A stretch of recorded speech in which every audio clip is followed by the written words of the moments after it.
And welcome to the 6th hearing of the U.S.-China Economic and Security Review Commission's 2025 annual report cycle. Thank you for joining us today. We welcome our witnesses and are grateful for their joining us to share their expertise. I'd also like to extend our appreciation to the Senate Finance Committee for the use of their hearing room, as well as the Senate Recording Studio for their assistance in live streaming this event. For those attending in person or watching online, witness testimony and a transcript of this hearing will be available on the Commission's website. Finally, I want to welcome 2 new commissioners to the Commission, Commissioner Chris Levin, appointed by Leader Jeffries, and Commissioner Josh Hodges, appointed by Speaker Johnson. Welcome. Today's hearing will examine how China is deepening its leverage over critical supply chains and factors of production through overcapacity, foreign investment, and other means. We will also look at the actions governments and entities can take to protect their supply chains and economic security, as well as the gaps that remain. China's manufacturing trade surplus has doubled over the past 5 years, reaching $1.9 trillion in 2024. Spurred by weak domestic demand and overinvestment in industrial capacity, Chinese overcapacity shows no signs of abating. China is on track to hold 45% of global manufacturing capacity by 2030, up from 35% in 2023. The United States and many of our allies and partners experienced the first China shock deeply. Manufacturing communities were hollowed out by dumped and subsidized goods. Firms that did survive were weakened by loss of export markets to subsidized goods flooding the world. Emerging economies are now experiencing the same. They are facing a flood of Chinese subsidized exports, even while China is focusing on emerging technologies and industries, placing continued strain on U.S. advanced manufacturers. Since 2021, China has shifted over $250 billion in exports from advanced economies to emerging markets. China's latest available trade data shows that exports to ASEAN grew 21% over the year before. The endless flow of subsidized Chinese goods is decimating local manufacturers, gutting jobs, and preventing industrialization. New production is often Chinese-owned and managed, deepening factors of influence. Chinese companies operating worldwide and global dependence on Chinese inputs have blurred the definition of a, quote, Chinese good. Diversifying away from China almost always involves Chinese-owned companies and Chinese-made components, undermining the ability to leverage geographic diversification as a proxy for supply chain security. We have begun to address supply chain risks stemming from Chinese overcapacity. However, the scope of the problem is enormous. Over 1/3 of U.S. industries source a majority of their imports from China. Significant challenges remain, including coordination across government agencies, sustained commitment to long-term investments, and effective engagement and coordination with allies and partners. I look forward to hearing from today's witnesses on concrete steps we must take to tackle this challenge head-on. I would like to thank my fellow commissioners for their participation, our witnesses for their testimony, and the staff for their support in organizing today's hearing. I will now turn over to my colleague and co-chair for this hearing, Commissioner Leland Miller. Thank you, Commissioner Shimavonian. And thank you to our witnesses for joining us today and for the work you've put into your testimonies. We're now in an era where national trade policy is getting a huge amount of attention. But you can't fix trade policy if you have effectively granted control over key supply chains to your competitors and adversaries.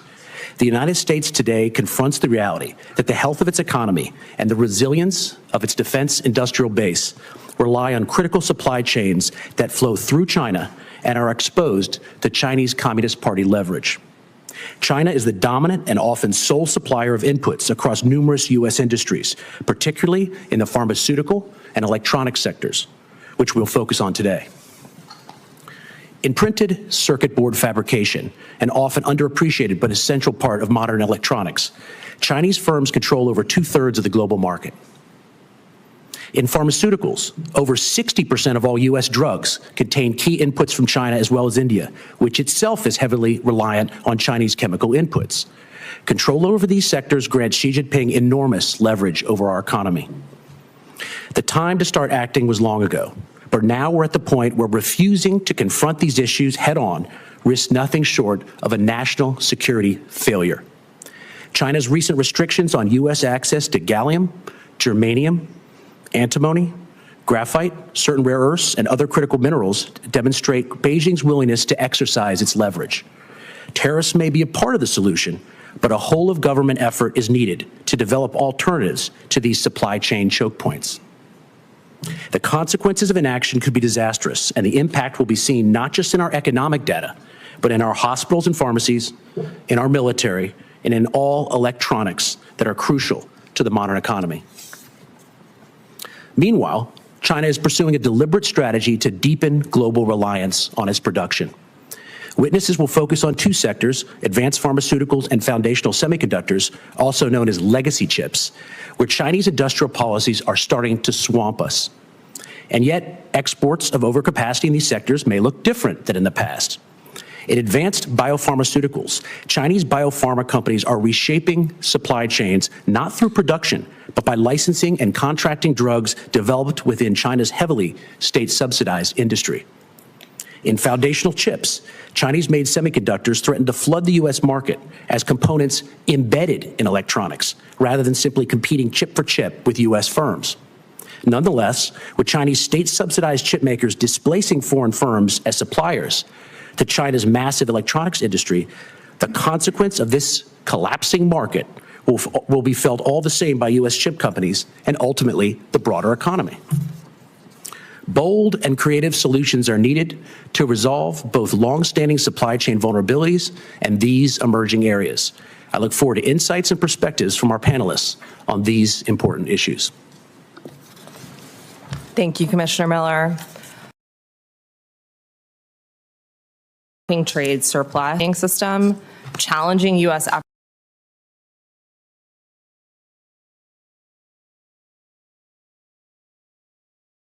efforts to diversify and deepening third countries' dependence on China. We'll start with Mr. Adam Wolf. Economics and labor.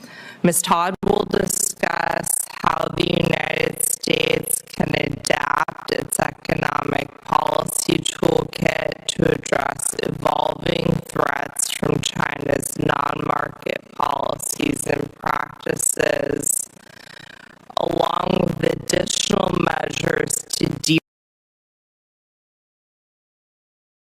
testimony. To your remarks, I ask that you all keep your remarks to 7 minutes.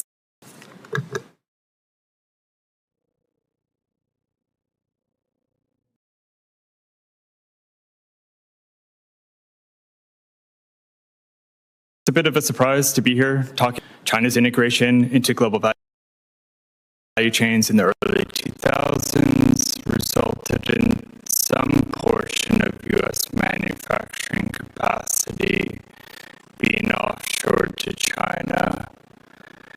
And that resulted in the loss of maybe 1 million manufacturing jobs in the U.S., although the numbers around that are still highly disputed. But there's wide agreement that large-scale offshoring of production to China basically ended in 2000.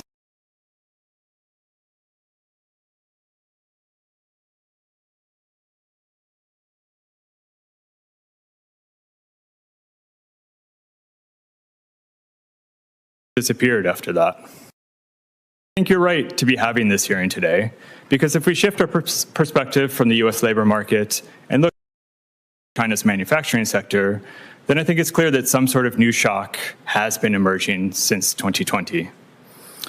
First, consider what happened during the original China shock. From 2002 to 2007, China in volume terms, 0.7 percentage points of global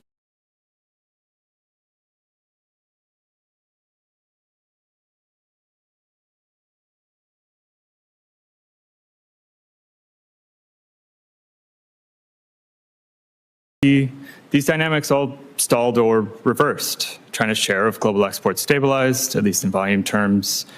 The product mix of its exports hardly changed at all. And its trade surplus declined sharply as a share of its own output and held relatively steady as a share of global GDP. But then starting in 2020, China's global export share has been rising again. It's up about 4 percentage points in volume terms since then. The product mix of its exports has begun to shift again as well, this time towards transport equipment and industrial supplies. Points of its own GDP, 7 percentage points of global GDP. And it's this combination of rapid export growth, industrial upgrading, and import substitution that's raised global concerns about a new China shock. But there is one critical difference from the original shock, and that's the price dynamics behind it. In the early 2000s, China was a deflationary force because it was integrated into the global economy when its overall price level was very low. But throughout that China shock period, its export prices rose 45% as its wages and domestic prices gradually converged towards global levels. This time, though, China's export prices have been falling sharply, and its export prices have fallen mostly because its overall price level has been falling. We suggest that excess capacity has been the major factor China come from. And products in many of those sectors have been growing fast as a share. As an example, China is now the leading producer of EVs. But excess capacity in the sector has also led to a brutal price war in the domestic market, which encouraged the most capable firms to look abroad for sales. China's EV exports have increased by a factor of 22 since 2020, helping it to become the world's largest exporter of passenger cars.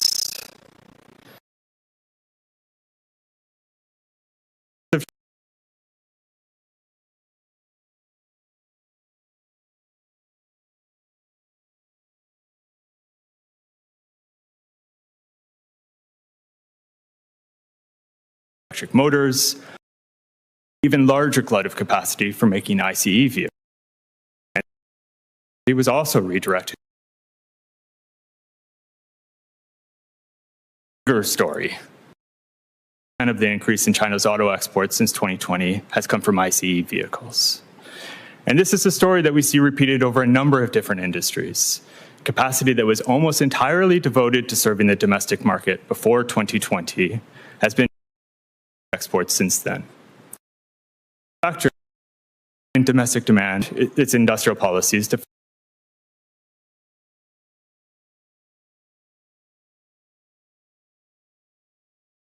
find the origins of the shock. And I would suggest that it was the 5-year plan that was approved by the Communist Party in 2020. One of the main aims of that plan was to hold the manufacturing share of GDP basically stable. Almost before the ink was dry on the plan, we see this enormous shift in credit flows from real estate to manufacturing. And that led directly to China's ongoing housing bust. The resulting decline in construction activity and household sentiment has weighed on domestic demand since then. Yet China keeps plowing more and more resources into its manufacturing capacity, and so its goods producing sector must increasingly rely on foreign demand. Now, the good news, I think, is that the US looks relatively insulated from this new shock. Its manufacturing sector isn't particularly concentrated in the product categories where China's exports have been surging. It's also not particularly reliant on exports in the first place, so it has less to lose from increased competition in third markets. And its high tariff wall has protected its domestic market from a surge in China's exports, even if that's come with other costs that might be even more detrimental to the economy over the longer run than the China shock would be. But many of the US's allies are not so well placed. Germany, France, and others in Western Europe look particularly vulnerable. So does Japan. Their manufacturing sectors are heavily concentrated in the areas where China's exports are growing the fastest. Plus, relatively insulated is not the same as immune, and we should remember that the original China shock was not actually large in terms of the overall employment in the US. yet the scars are still there in many communities where factories were shut down. For this reason, I think the best response to the new shock would be one that's closely coordinated with our allies, and it should focus on shuttering China's excess capacity in tradable goods. But I'll conclude my remarks here, and I thank you for your time. Thank you, Mr. Wolf. Ms. Todd. Commissioner Shmavonian, Commissioner Miller, other members of the Commission, thank you for the opportunity to testify at today's hearing. The topic of China Shock 2.0 is an important and urgent one. Commissioner Shmavonian and Mr. Wolf provided some of the compelling data on China's domination of the global market.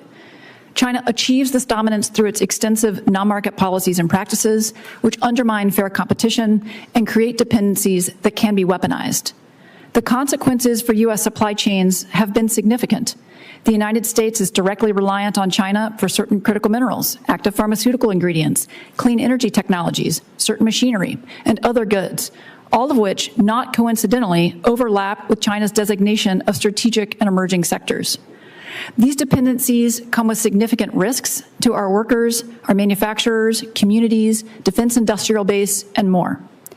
China's tactics for achieving and maintaining dominant positions in global supply chains may change, but the risks to U.S. economic and national security remain the same and could increase if we do not take steps to defend against these unfair trade practices and promote U.S. supply chain resilience. In light of these risks, I have 4 main points that I want to convey to the Commission today. My first point is that the United States should seek to combat the impact of China's non-market policies and practices and China Shock 2.0 as part of a broader strategy to achieve supply chain resilience. Under the Biden administration, the White House completed comprehensive assessments of critical supply chains for the purpose of addressing vulnerabilities and threats to our security. These should be continued, and our responses to China's non-market policies and practices should be incorporated into that broader effort. Historically, our actions against China's unfair trade practices have been ad hoc and targeted at a single finished product at a time. But China has pursued policies that allow them to distort and monopolize entire global supply chains, which demands more than ad hoc action and a fulsome approach to finished products, as well as crucial inputs and components.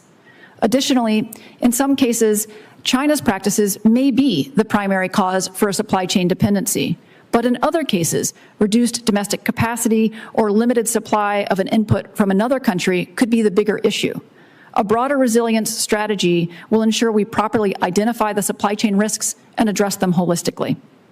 My second point is that the United States should take early and comprehensive action to respond to China's non-market policies and practices. Supply chain dependencies can take time to materialize, but once they do, they can be difficult to reverse. Policy interventions are likely to be more successful if they are deployed before choke points have developed and before U.S. industry has been harmed. We should prioritize ongoing supply chain assessments in critical sectors to facilitate these responses before the vulnerabilities occur. In addition, comprehensive responses are necessary to achieve our supply chain resilience goals. Tariffs by themselves, for example, may be insufficient to expand domestic production or develop alternative input sources. And conversely, incentives for U.S.-based manufacturing alone may be undermined by unfairly traded imports. The United States has an extensive menu of authorities that can respond to China Shock 2.0 and contribute to our supply chain resilience efforts. I'm going to list a few here. Trade enforcement actions, export controls, entity list designations, procurement policies, domestic investments, overseas financing and strategic projects, U.S. market standards, import transparency requirements, and many others. Our supply chain resilience efforts should leverage an appropriate and well-coordinated mix of these and other affirmative and defensive measures based on the specific vulnerabilities in a sector, and we should update our responses over the long term. My third point is we need a modern, effective toolkit to achieve these comprehensive responses. China modifies its tactics as necessary to achieve its goals. We should similarly modify our toolkit. In China Shock 2.0, we see increased ownership of key raw material sources around the world, investment by Chinese state-owned enterprises in other countries, and export controls limiting access to critical minerals, to name a few.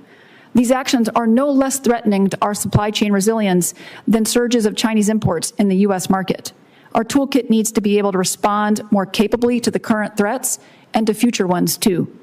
As a first step to modernizing our toolkit, we should consider updates to the laws that have played a central role in our responses to date. These include Title VII of the Tariff Act of 1930, Section 201 and Section 301 of the Trade Act of 1974, and Section 232 of the Trade Expansion Act of 1962, all of which were first written decades ago without today's understanding of overcapacity and choke points. Specifically, these statutes should be amended to respond to China Shock 2.0 so that they facilitate enforcement action throughout supply chains, combat transnational subsidies, address circumvention, require enhanced import transparency and traceability, and authorize action before U.S. producers face harms. Updates to the harmonized tariff schedule should also be considered to allow for more precise targeting of imports with trade enforcement measures and tariff rates that account for new technologies and shifting strategic priorities as Congress deems appropriate. These changes will strengthen our capability to take enforcement measures that better reflect the extent of China's unfair trade practices and their impacts. In addition, Congress and the executive branch should complete regular evaluations of the overall U.S. toolkit, including the affirmative and defensive authorities I mentioned before. These evaluations should lead to timely legislative updates to create new authorities or modernize existing ones as needed. My fourth and final point for the Commission today is that our responses to China's non-market policies and practices will be more effective if we are able to coordinate them with allies and partners, including through affirmative economic initiatives. Working in sync could help to secure alternative sources of raw materials we lack. Coordination can also help to prevent circumvention or transshipment and make it harder for China to sustain its distorting measures. Achieving this greater coordination will not be easy. However, even if other countries are concerned about the impacts of China Shock 2.0, they may be wary of increasing the risk of China's retaliation or coercion by aligning their responses with ours. Countries will also consider the United States' bilateral trade policy in determining whether it is in their interest to coordinate. Finally, other countries may not share our assessment of China's market-distorting policies. What we see as circumvention of U.S. trade enforcement may be perceived as a crucial investment to bolster economic diversification or to move up the value chain by recipient countries. Despite these challenges, we should pursue a concerted diplomatic engagement effort at all levels of the U.S. government to build a shared vision of the objectives and strategy with allies and partners, and these efforts, just like our broader supply chain resilience efforts, should be pursued over the long term and updated as appropriate. In sum, the Commission is right to be focused on China's evolving strategies to dominate and distort sectors in the global economy, given the risk to U.S. supply chains and our economic and national security. And as you consider the best way to respond to China Shock 2.0, I hope these observations and insights are helpful. Thank you. Thank you, Ms. Todd. I'm going to take chair's privilege and ask the first questions. Ms. Todd, you raised how critical it is to coordinate with our allies and partners. It's a view I share. This is not a challenge that's unique to the United States, and it is not a challenge that the United States, frankly, is going to be able to solve on its own, given the global nature of supply chains. Can you talk through how receptive some of our allies and partners and emerging markets have been to some of our efforts to both provide warning and also as an effort to support diversification within their markets? Sure. Thank you for the question. I think it depends on the scenario and the countries and how we're asking to coordinate with them. Take, for example, the Indo-Pacific Partnership, the IPEF, the economic framework, the Indo-Pacific Economic Framework. It had an entire supply chain agreement, the first of its kind. In that scenario, the United States and more than a dozen partners were really eager to cooperate to reduce vulnerabilities, to address choke points, to respond to disruptions when they occurred and do so in a coordinated fashion. But in that initiative, we were using kind of common understandings of supply chain resilience without speaking about targeting a specific country or a specific source of those potential supply chain disruptions. In other cases, in bilateral settings, when we engaged countries at the White House with concerns about Chinese investment in their country, as I pointed out in my testimony, sometimes they did not share our concerns, and coordination on reducing that type of investment was not as welcome. But in another case, a final example I'll offer, in Indonesia's critical mineral sector, for example, we've seen a lot of Chinese investment there, and Indonesia has been public about its interest in diversifying its sector. And so I think that it is really dependent on what the ask is, what the country is, and how we're trying to coordinate. Thank you. Mr. Wolf, you have two really excellent charts at the back of your written testimony on the Export Similarities Index and also the similarities with China's growing export products. In compiling that chart, were there any industries or countries that stood out to you or were surprising, either with respect to their dependence or their lack of dependence on the Chinese export market or the emerging exports? I think one of the surprises in calculating these indices that really jumped out at me was actually the US. That we see this big shift, well, an increase in similarity between China and other industrialized economies between 2018 and 2023, which is the last data point that I was able to calculate this for. But you don't see the same increase in the US. China seems to be converging towards the technological frontier, but that convergence isn't happening with the US for some reason. And so another way of looking at similarity or this change in China's export basket is to look at just the tails, so the areas where China's been growing the fastest and where China's been growing, or where the product categories that have been shrinking the fastest as a share of China's total exports. And what really surprised me was how much overlap there is between the US and China in those sectors that are shrinking in China's export basket. And I think a lot of that has to do with the tariffs that were put in place in between 2018 and 2020 on China. And that resulted in some import substitution, some movement of lower value-added processes out of China into third markets. And it hints at, there are costs to protection, especially using a tariff barrier to protect your economy from Chinese imports. And one of those costs is that it retards productivity. And I think that has been a consequence for the US. Thank you. Ms. Todd, there's a perception that trade agreements will equate to resilience, and that when we enter into trade agreements with allies and partners, that is inherently linking our economies and they are a trusted partner.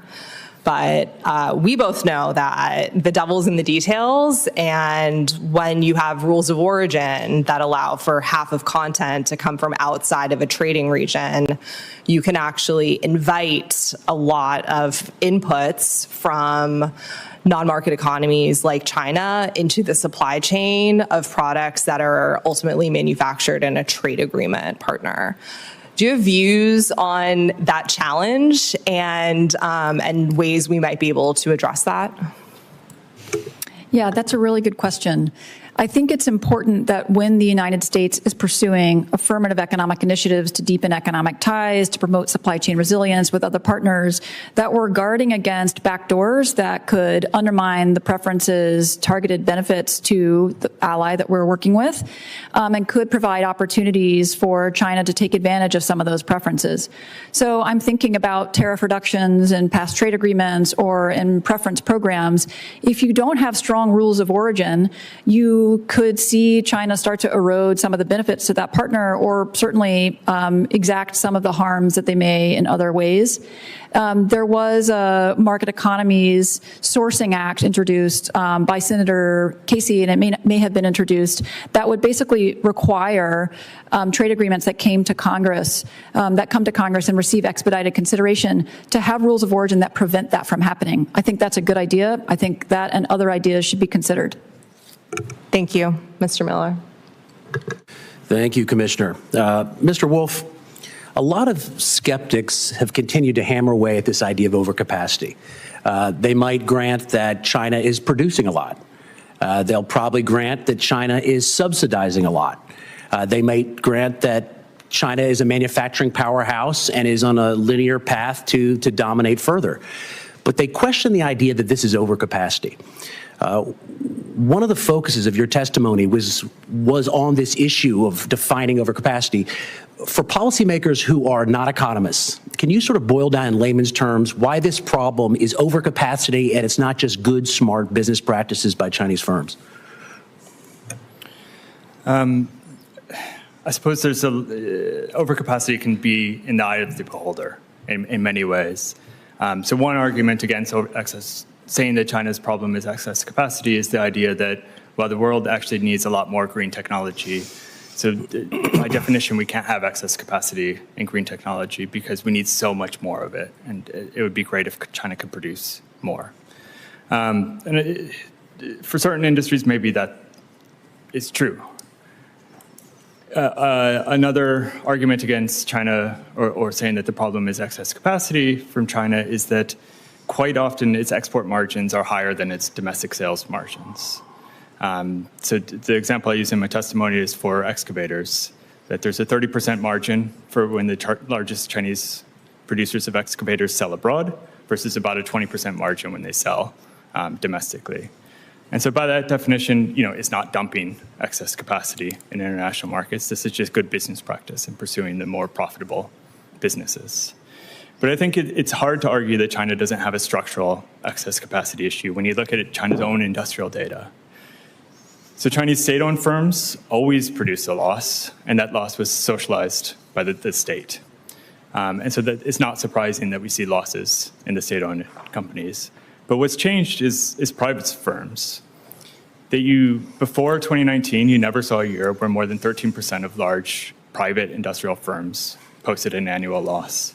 And that's happened every single year since. 21% of private firms, large industrial firms in China, posted a loss last year. And so the problem is that when demand for these sectors declined, there was no market mechanism to clear out that excess capacity.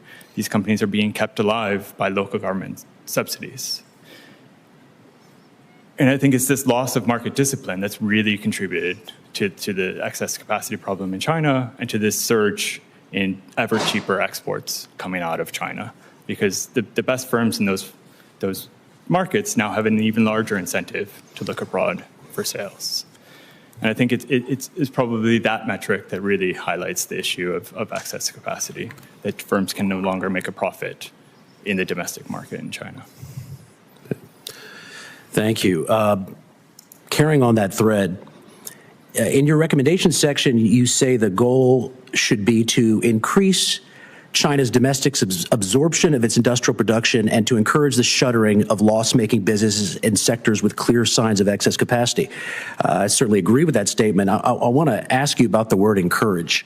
Are we going to be able to encourage China to change its ways, or is this something that's going to require a very robust policy response?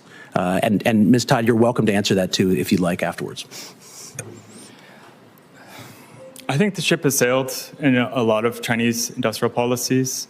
That one of the main motivations for China adopting this really strange development model of targeting a relatively stable manufacturing share of GDP was U.S. sanctions and U.S. tariffs on China, and fear of their own choke points being exploited by the U.S. And so Xi Jinping has made that a priority to say that China will never be beholden to U.S. choke point technologies, which means that they need to make everything, basically, domestically. And I think that there's probably little the U.S. can do to steer China away from those policies. But what they can do is get back to where they were before 2020, which is to not make that the heart of their growth strategy.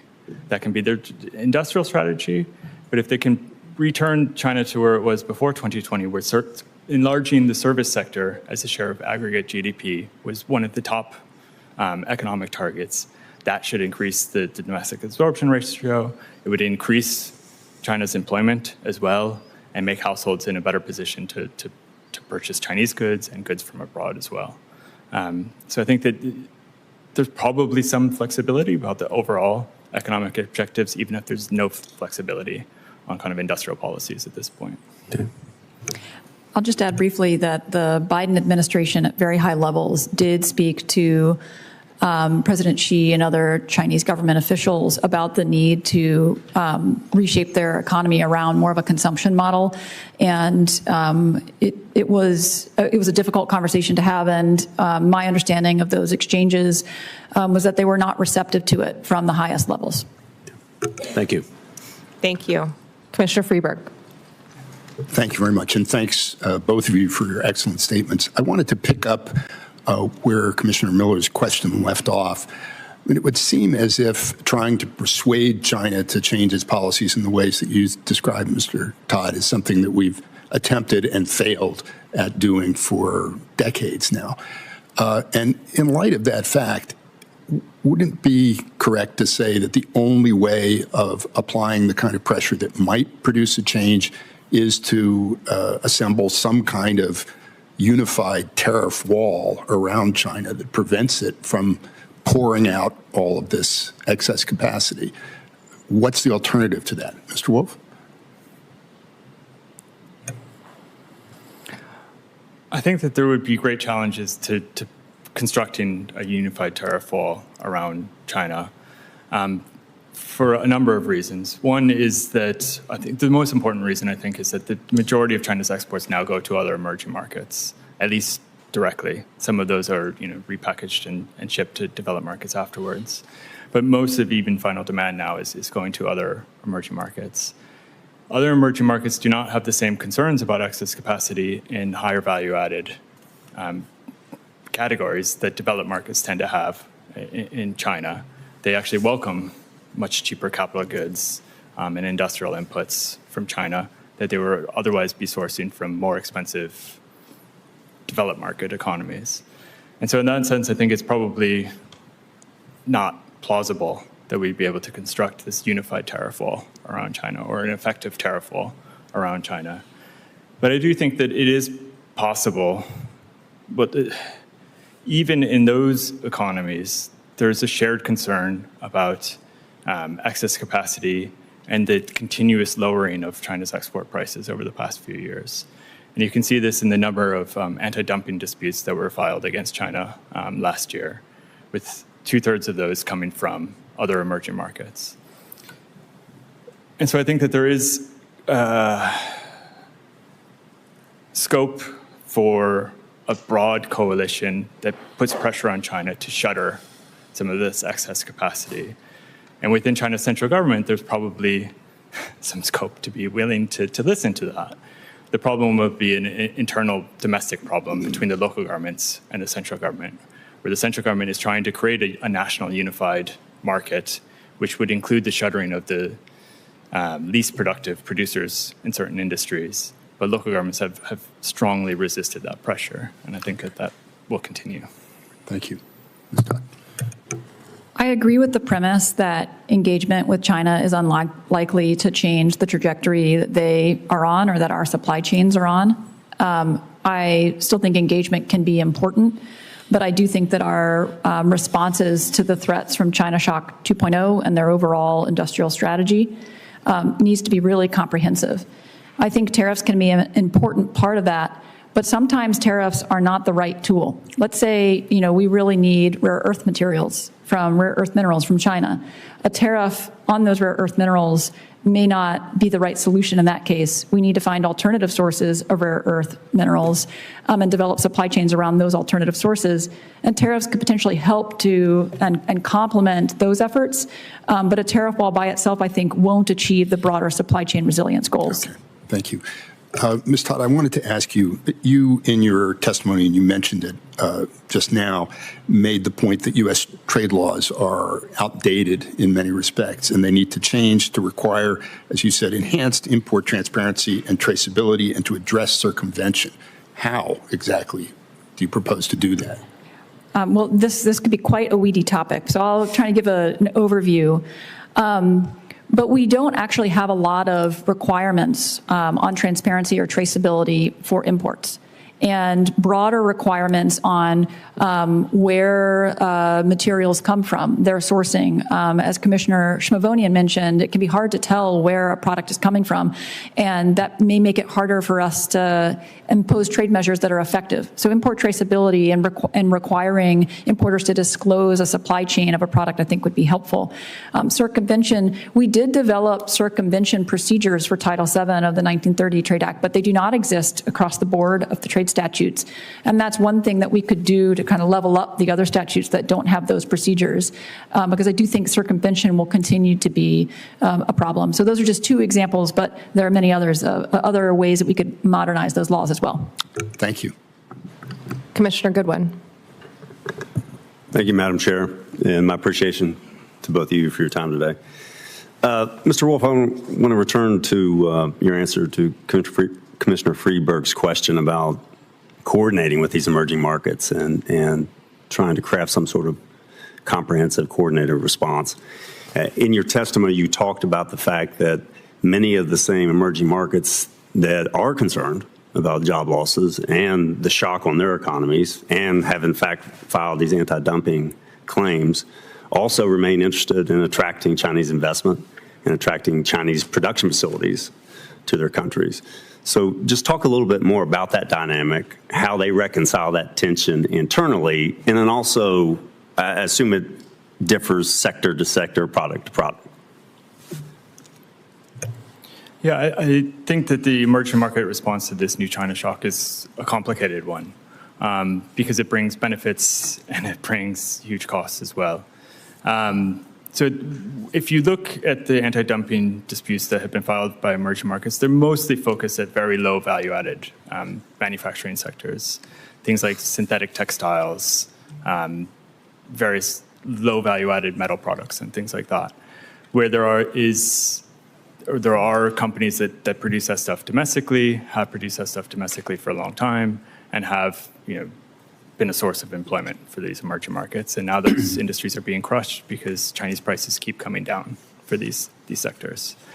On the other hand, China's surge in exports have brought benefits because capital goods are now much cheaper. A lot of industrial equipment is now cheaper than it was 5-10 years ago.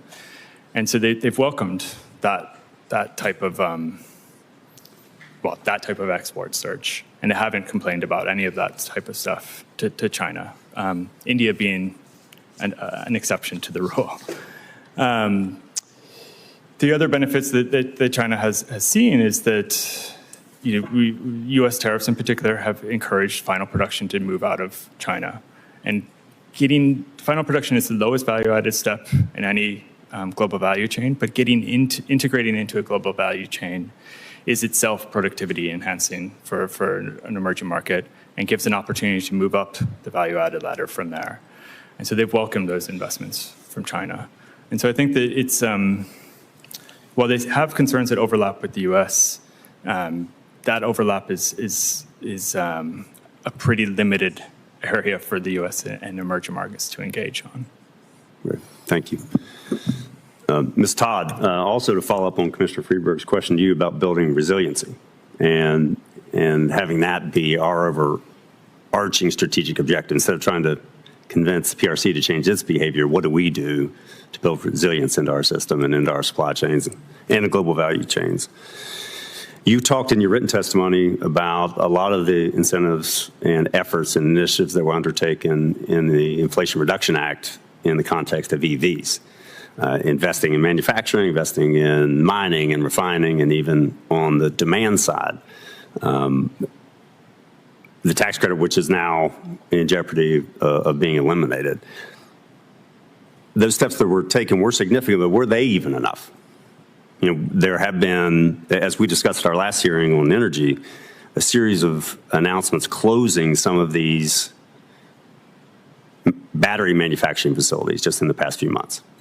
And as I remarked at our last hearing, when those were announced last year or within the last couple of years, public officials obviously were there to welcome that significant investment and remarked that investing in EVs and investing in battery production of that sort is a matter of national and economic security.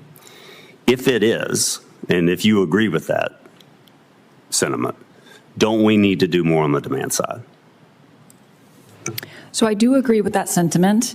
I think that the electric vehicle supply chain goes beyond just EVs.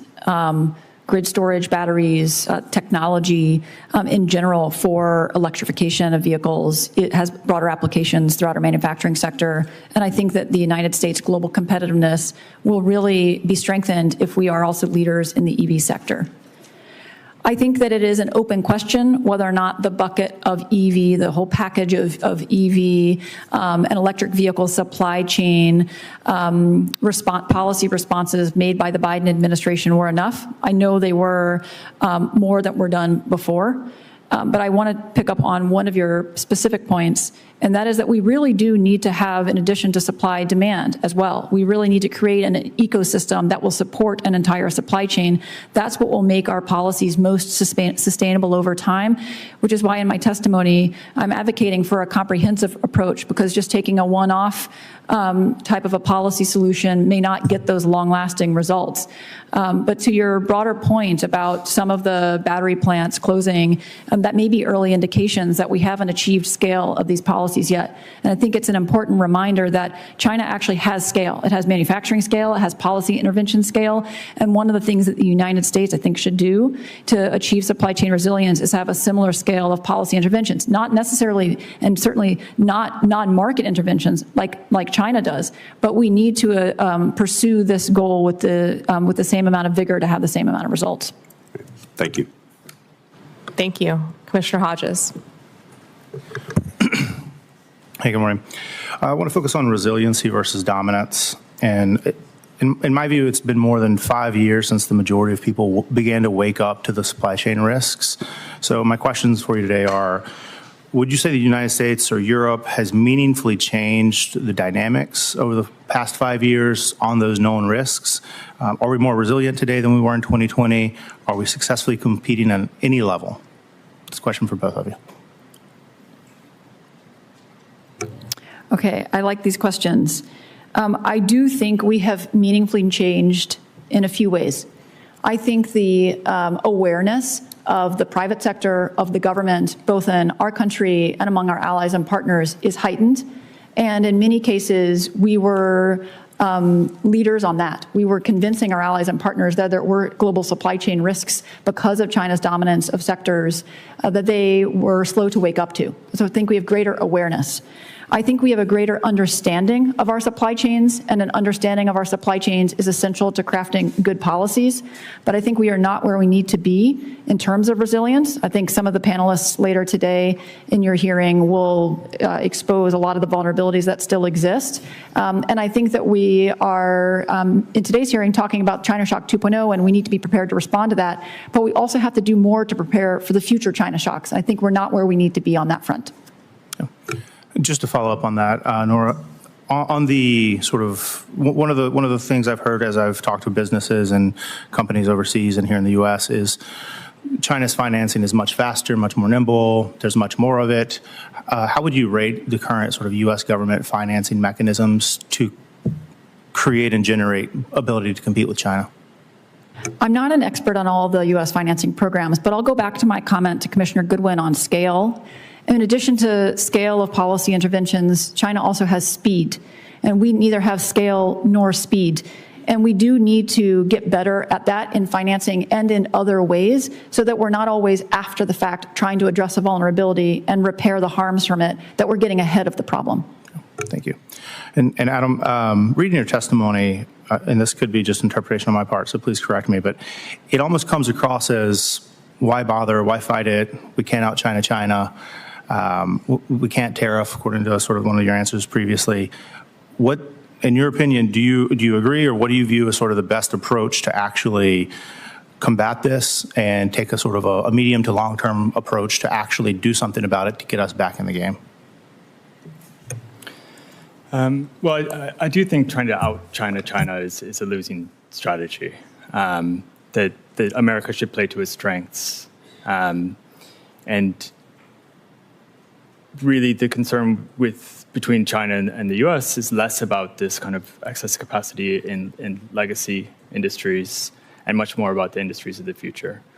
And the U.S. should have great advantages against China in that sense. I think a lot of those advantages are being undermined under the current administration, in the sense that the university system in this country is the greatest university system in the world, and it's under threat.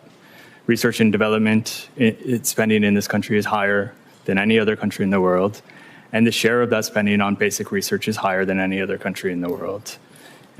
And that's a strength, that's not a weakness, and that should be encouraged. I think that there are ways to play to those strengths and increase funding from Congress that don't lead to excess capacity, they don't lead to kind of state domination of the market. And there should be greater coordination between the university system and that research and development and the industrial sector. Because where the U.S. tends to fall behind is that scaling up issue, that a lot of basic inventions are done in the U.S., but they're industrialized in China or put into practice in China. And that doesn't have to happen. And I think a refocusing around that process in the U.S. is a good way to combat against this threat from China. And then I think the other point I was trying to get across in my testimony is that there's always a cost. Resilience comes at a cost. That building redundancies into supply chains comes with a cost. Businesses have to, holding excess inventory costs businesses money. It prevents them from investing in other opportunities. And sometimes that cost is worth paying. I think, obviously, we're all realizing that having higher inventories of permanent magnets made with rare earths would have been a good idea. And building some of subsidizing production for the processing and the production of those magnets, processing of rare earths and production of those magnets in the U.S. would have been a good idea. And in some choke points, I think it's worth paying the cost of subsidizing production and using what would be traditionally considered non-market tools to directly confront China's choke points. Okay. Thank you. Commissioner Keikin. Thank you very much. Thank you for your testimony, Mr. Wolf and Ms. Todd. Ms. Todd, it's especially good to see you again. As I've been listening to both your testimonies, one of the things that sort of occurred to me is China has little regard for global norms, global commons, status quo, international institutions, and all of the things that you're talking about. They also have little regard for partners and allies. Ms. Todd, in your opening testimony, you had a couple of ideas that were sort of specific in terms of actions that we can take. But if we're dealing with a competitor that essentially has little regard for the rules of the road, and we're persistently pursuing sort of status quo in the noise solutions, aren't we sort of setting ourselves up for persistent failure? Is that a fair assessment? I think what I'm proposing is a change from the status quo. I think the United States government is not currently oriented sufficiently around U.S. supply chain resilience. We're not sufficiently coordinated toward that end. We are not deploying all the tools in our toolkit. We aren't modernizing our toolkit at the pace we need to modernize it. So I am proposing a change to the status quo. But I do agree with your assessment that China is going to pursue its policies regardless of some of the norms that we criticize them for violating. And that's why I think it's important for the United States to have its own vision, its goal of supply chain resilience as the North Star that shapes all of this policy, and not getting China to respect the international norms or abide by trade rules that they haven't abided by since they joined the WTO. Mr. Rolfe, I want to hear your answer, but I just want to have Ms. Todd follow up on a couple of things. So what's the most radical idea that you have in your sort of toolkit of things the United States government can do? Because my sense of the last 20 or 30 years is that basically it's a boil the frog situation here, and we're the ones getting boiled. So we're really going to have to change the tools that we're using, and we're going to have to do it quickly and dramatically. So, one of the things this commission does, as you well know, is make recommendations to Congress. So what's a recommendation that we should consider that really would drive home the points, which I think you just made are very good. But what's the idea? What's the recommendation? I don't know if this is going to sound radical, but it is true that the United It's okay. You're in the trade business. Over the years, I've noticed that trade people are very non-radical in their words. Okay, I'm not sure where to go with that, so I'll just go back to my answer. I think that we need a complete overhaul of how the U.S. government addresses this problem. It's an all-hands-on-deck situation. I don't think that we are in an all-hands-on-deck posture, and I think that's the radical idea. It is that all federal agencies should be focused on U.S. supply chain resilience, that they should be coordinating in ways we have not coordinated before. And I think, it may not be the space today to talk about new tools, but we really do need to think about this much more comprehensively instead of the whack-a-mole approach that we've adopted to date. And that may mean doing a very comprehensive trade omnibus law like we've done in the past in 88 and 74. That would reimagine this toolkit and give it that speed and give it that scale that we've discussed today. That's helpful. I swear, Mr. Wolf, I'm coming to you. We recently had a meeting with Ambassador Greer at the USTR.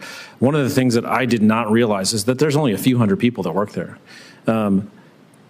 Based on your testimony and sort of what I know of the trade space and the complexity of the trade space, that seems like a dramatic understaffing of an institution that has vast interagency and international responsibility. Is that a bad read, I guess? Let me start there because you probably have some views here and I'd like to hear them. I did spend a year as chief of staff at USTR, and I can say that it is maybe a small agency, but it is a very mighty agency, and I think their leanness and their nimbleness is really part of what makes them so skilled at what they do. But I think if you're asking a broader question of do we need to put more resources at this, the answer is yes. But we also can compile an army of U.S. government officials across agencies who have these different tools. They will not all live at one agency. And I think coordinating that army and getting them all to march toward this specific goal of resilience and deploying tools in ways we have not deployed them before, I think that would be imperative. So it sounds like you think the USTR, I love the small and mighty, by the way. I always enjoy hearing that about bureaucratic organizations. So it doesn't sound like you say they need more people. Do they need more power, more authority across the interagency? Is that how I should think about it? Because what you sort of said is, they have enough people, they have a broad mandate, but we need to make sure the sort of interagency soldiers, as you said it, are sort of not put to task in a bad way, but sort of put more aggressively on the job, so to speak, and deployed in a more robust way. Is that a bad read? So I think in an ideal world, to answer this a little bit more expansively, the United States would identify sectors that it says are critical for our economic and national security, and we would develop internal plans to ensure the resilience of those supply chains, and that we would potentially publish sectors that are at risk of China's non-market policies and practices. And then we would basically coordinate government resources toward that goal. And I think USTR should play that function of coordinating our government responses to the threats from China's non-market policies and practices. And it may be in assuming that interagency leadership role, they need more people to help them do that. I'd want to think about that a little bit more just because I am so impressed with what they're able to do now.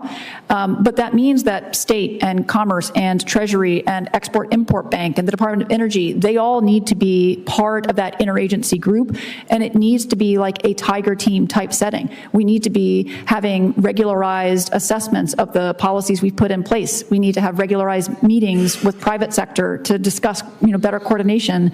We need to update these policies over time, and I think USTR's leadership would be key to that. It's just hard to answer right now if that means definitely more people or not, but I think they should play a prominent role. That's super helpful, Ms. Todd. Now, Dr. Friedberg always scolds me for going over on my time, but he usually won't scold the witness. So, Mr. Wolf, if my co-chairs will let you, I'd love to hear your sort of reaction to what Ms. Todd said, as well as your reaction to sort of my initial comments. Yeah, I mean, I would broadly agree that what the U.S. needs is a well-defined goal. Is it the surge in Chinese exports that's the problem, or is it the choke point vulnerabilities that's the problem? And if it's the choke point vulnerabilities, which I think is actually the bigger problem for the US, then you identify those and you find industry solutions around that. That requires several different agencies in the government and probably some sort of tiger team to coordinate the process. Only 3 minutes over. Chair Price. Thank you, and thank you to our witnesses. This is a really helpful conversation.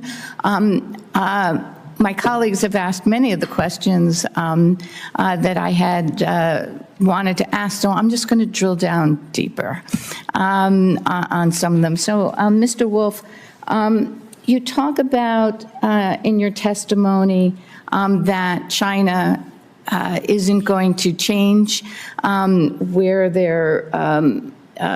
what their focus is on developing science, technology in their next 5-year plan, and that U.S. should not assume that it has unsurpassable lead in any of these areas. Can you talk a little bit more about that and what the point was that you were trying to get to? So China's identified these strategic and emerging industries in 2009 and has run an industrial policy targeted at those sectors since. That became Made in China 2025, and it will become something else in the next, well, at some point this year. But for most of that period, it was kind of a side bet within its overall development strategy. And I think what changed after 2018, or between this period between 2018 and 2020, when the new 5-year plan was being drafted at that point, was that became the heart of the development strategy. That Xi Jinping didn't just double down; he made it his only bet, basically.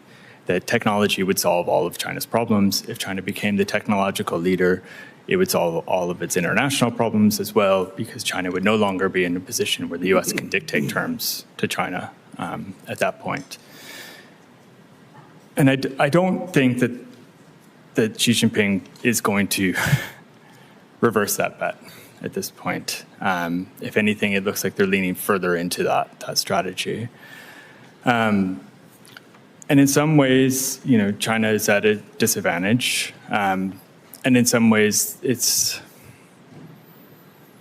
seriousness to that commitment, I think, can be questioned, or the way that they've gone about it. If you look at research and development, for example, overall spending on research and development has increased quite dramatically, but the share that's funded by the government is relatively small compared to the U.S. The share of R&D that's focused on basic research is relatively small as well. And so what they're hoping to do is really piggyback off of basic research that's done in the U.S. and commercialize that much faster. And that's a strategy that has worked so far, and that seems to be the strategy that they're betting on working in the future. I think what the U.S. can do is focus on that weakness within the research and development industry in the U.S., which is the commercialization and the scaling up of these breakthrough technologies. And I think that there's a lot that can be done in the U.S. to do that.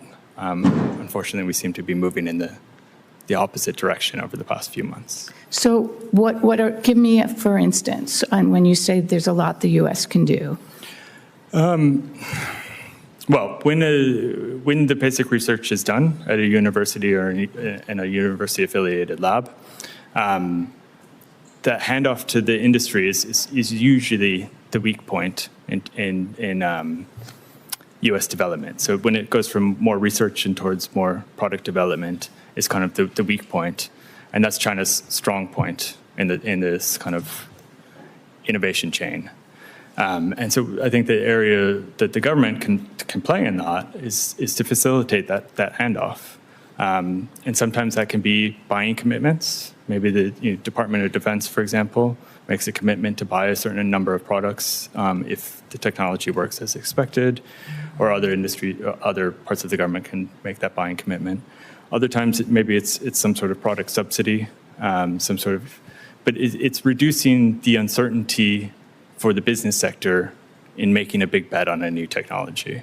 That should be the government's focus, because in China, they're very good at reducing the uncertainty or the perceived costs of making bets like that.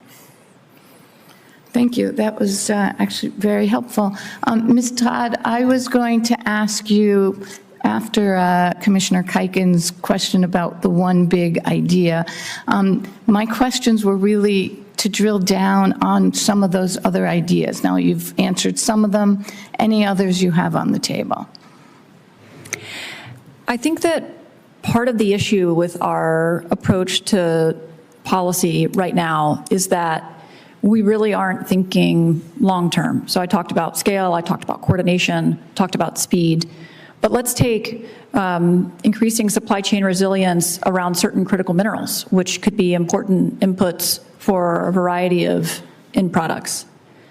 If we are reliant on China on that critical mineral now, and we don't currently have deposits of it, or even if we do, getting alternative sources of that raw material will require locating the deposits, trying to establish a new mine, potentially, trying to develop ownership of that mine, either in the United States or in a partner country. Securing the financing of that can be difficult, especially in the face of China's distortions in the critical minerals sector. And so we may need to deploy U.S. financing or deploy U.S. financing in addition to allies and partners financing. We may also want to develop additional recycling techniques to expand the supply of existing critical minerals in that space. My point is that this is at a minimum a 5-year effort. And we don't think about our policies on these continuums. So the other radical idea is really this continuity idea. We should have a, I don't want to use the word 5-year plan, but we should have a plan over multiple years that really takes into account the progress that we're making, that assesses quite nimbly, are we on track, are we not on track, and pursues more than one policy intervention at once. We may want that mine for that critical mineral to be in the United States and in another country. We should pursue an all of the above strategy, and that is radical compared to what we're doing right now.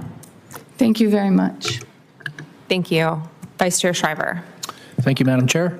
And let me add my thanks to the witnesses for your excellent statements and excellent comments so far. I'm learning a lot. I appreciate it. I think a lot of what I had intended to ask has been covered, so I'll just ask one question and maybe ask you both to share your thoughts. So you've talked a lot about the challenge of coordination. You've mentioned tiger teams. One of the things this commission can do is also recommend changes to org charts, changes to structure. So is it just a coordination problem, or are we not optimally structured to do this? I mean, I firmly believe somebody needs to be in charge for things to happen. And of course, this wouldn't happen in a vacuum. We have the NSC and the EOP being skinnied way down, significantly down. We're seeing a pretty ambitious plan to reorganize State Department. So any thoughts on if this commission should make any recommendations about the org charts, the structure, how we're organized to meet this challenge? I do think an org chart for our supply chain resilience efforts is essential. At this point, I think it's too early for me to say conclusively whether or not that org chart needs to involve new positions or new entities. But there does need to be somebody in charge. It needs to be a high-ranking person. It needs to be a person who has convening power, like Commissioner Kuiken was talking about. And it needs to be able to see the whole board. And by the whole board, I mean, the DFC, the XM, the State Department, the USTR, all of those parts of the toolkit. And so I think the recommendation should be optimizing leadership and coordinating positions, and then requiring regularized reporting on what the activities are. And that could be internal reporting, it could be to a White House coordinating body, it could be to one of the agencies that's picked as the leader. But we have a tendency sometimes to put out long reports, and then we kind of sleep on the issue for a bit. This is, as I mentioned before, an all-hands-on-deck scenario, and it requires real vigilance and investment over a long period of time. That's the only way we're going to get that modernized toolkit. It's the only way we're going to be firing in all cylinders to address our resilience concerns. So I think that's my response to the org chart. But after these changes to the executive branch, it may be more apparent, once the dust settles on those, that yes, we maybe do need new positions positions or restoring old positions. It's just too early to say. The U.S.'s government org chart is probably not my strong suit, so I'll just defer to Ms. Todd on this one. Commissioner Sims. Thank you both for your testimony today. I'm learning a lot as well. I feel like we spent a lot of time in this commission thinking about tactics. Like, we got to make recommendations to Congress. So tactically, like, what should we do to counter certain things that China is doing or advance our own interest? And so, not being an economist, I try to like zoom out and think about, from a strategy perspective, in layman's terms, how should we be communicating some of these things? How should we be thinking about some of these things? And so as everybody's been talking, I've been kind of sketching out what I feel like I'm learning is China's strategy here, and I would be curious to hear your reaction to this and then maybe your articulation of what China's strategy is here. If I had to sum it up, it seems to me that China is trying to deindustrialize the world. That if you look at the data here, we've got from 2019 to 2024, China's trade surplus doubled to nearly $2 trillion. And in doing that, they have not shed low-end production to move up the value chain, presumably because they're scared of what would happen if a lot of low-skilled laborers in their country were suddenly unemployed, what the instability that might bring. And then even as the U.S. and EU tariffs have risen, they just shifted their exports to emerging markets. And in fact, they're actually taking advantage of U.S. free trade agreements in third-party countries. So China's companies have doubled their industrial space in Mexico in just the last 3 years, as an example. And so they seem to be basically betting that they can keep subsidizing their way to such overwhelming manufacturing dominance that by the time the world collectively kind of wakes up to what they are doing here, it's basically too late, and they have won because they are such an industrial superpower and nobody else has any capacity to compete. The game is just over. How would you react to that articulation, kind of linear thinking to the way that they're approaching this from a strategy perspective? I do think China takes the long view and the comprehensive view of their industrial policies. And I think their strategy is to achieve a level of dominance that puts them in positions to wield a lot of power and influence. And I think that's why it's imperative that we don't get to that scenario, that the pot doesn't boil over, that we don't wake up and it's too late, because we should assume that we're on a trajectory that will not abate anytime soon, and it could get worse over time as they develop new tactics or react to some of our policies that we put in place. So I think that we should assume global dominance of key sectors will continue to be their goal, and we should pursue a goal of supply chain resilience to protect our own ability to compete in those sectors and obviously protect our security. Without that type of action and concerted response, I think it could be too late. I don't think it's China's intended policy to deindustrialize the rest of the world, but I think that that's a consequence of the policies that it's chosen. I think the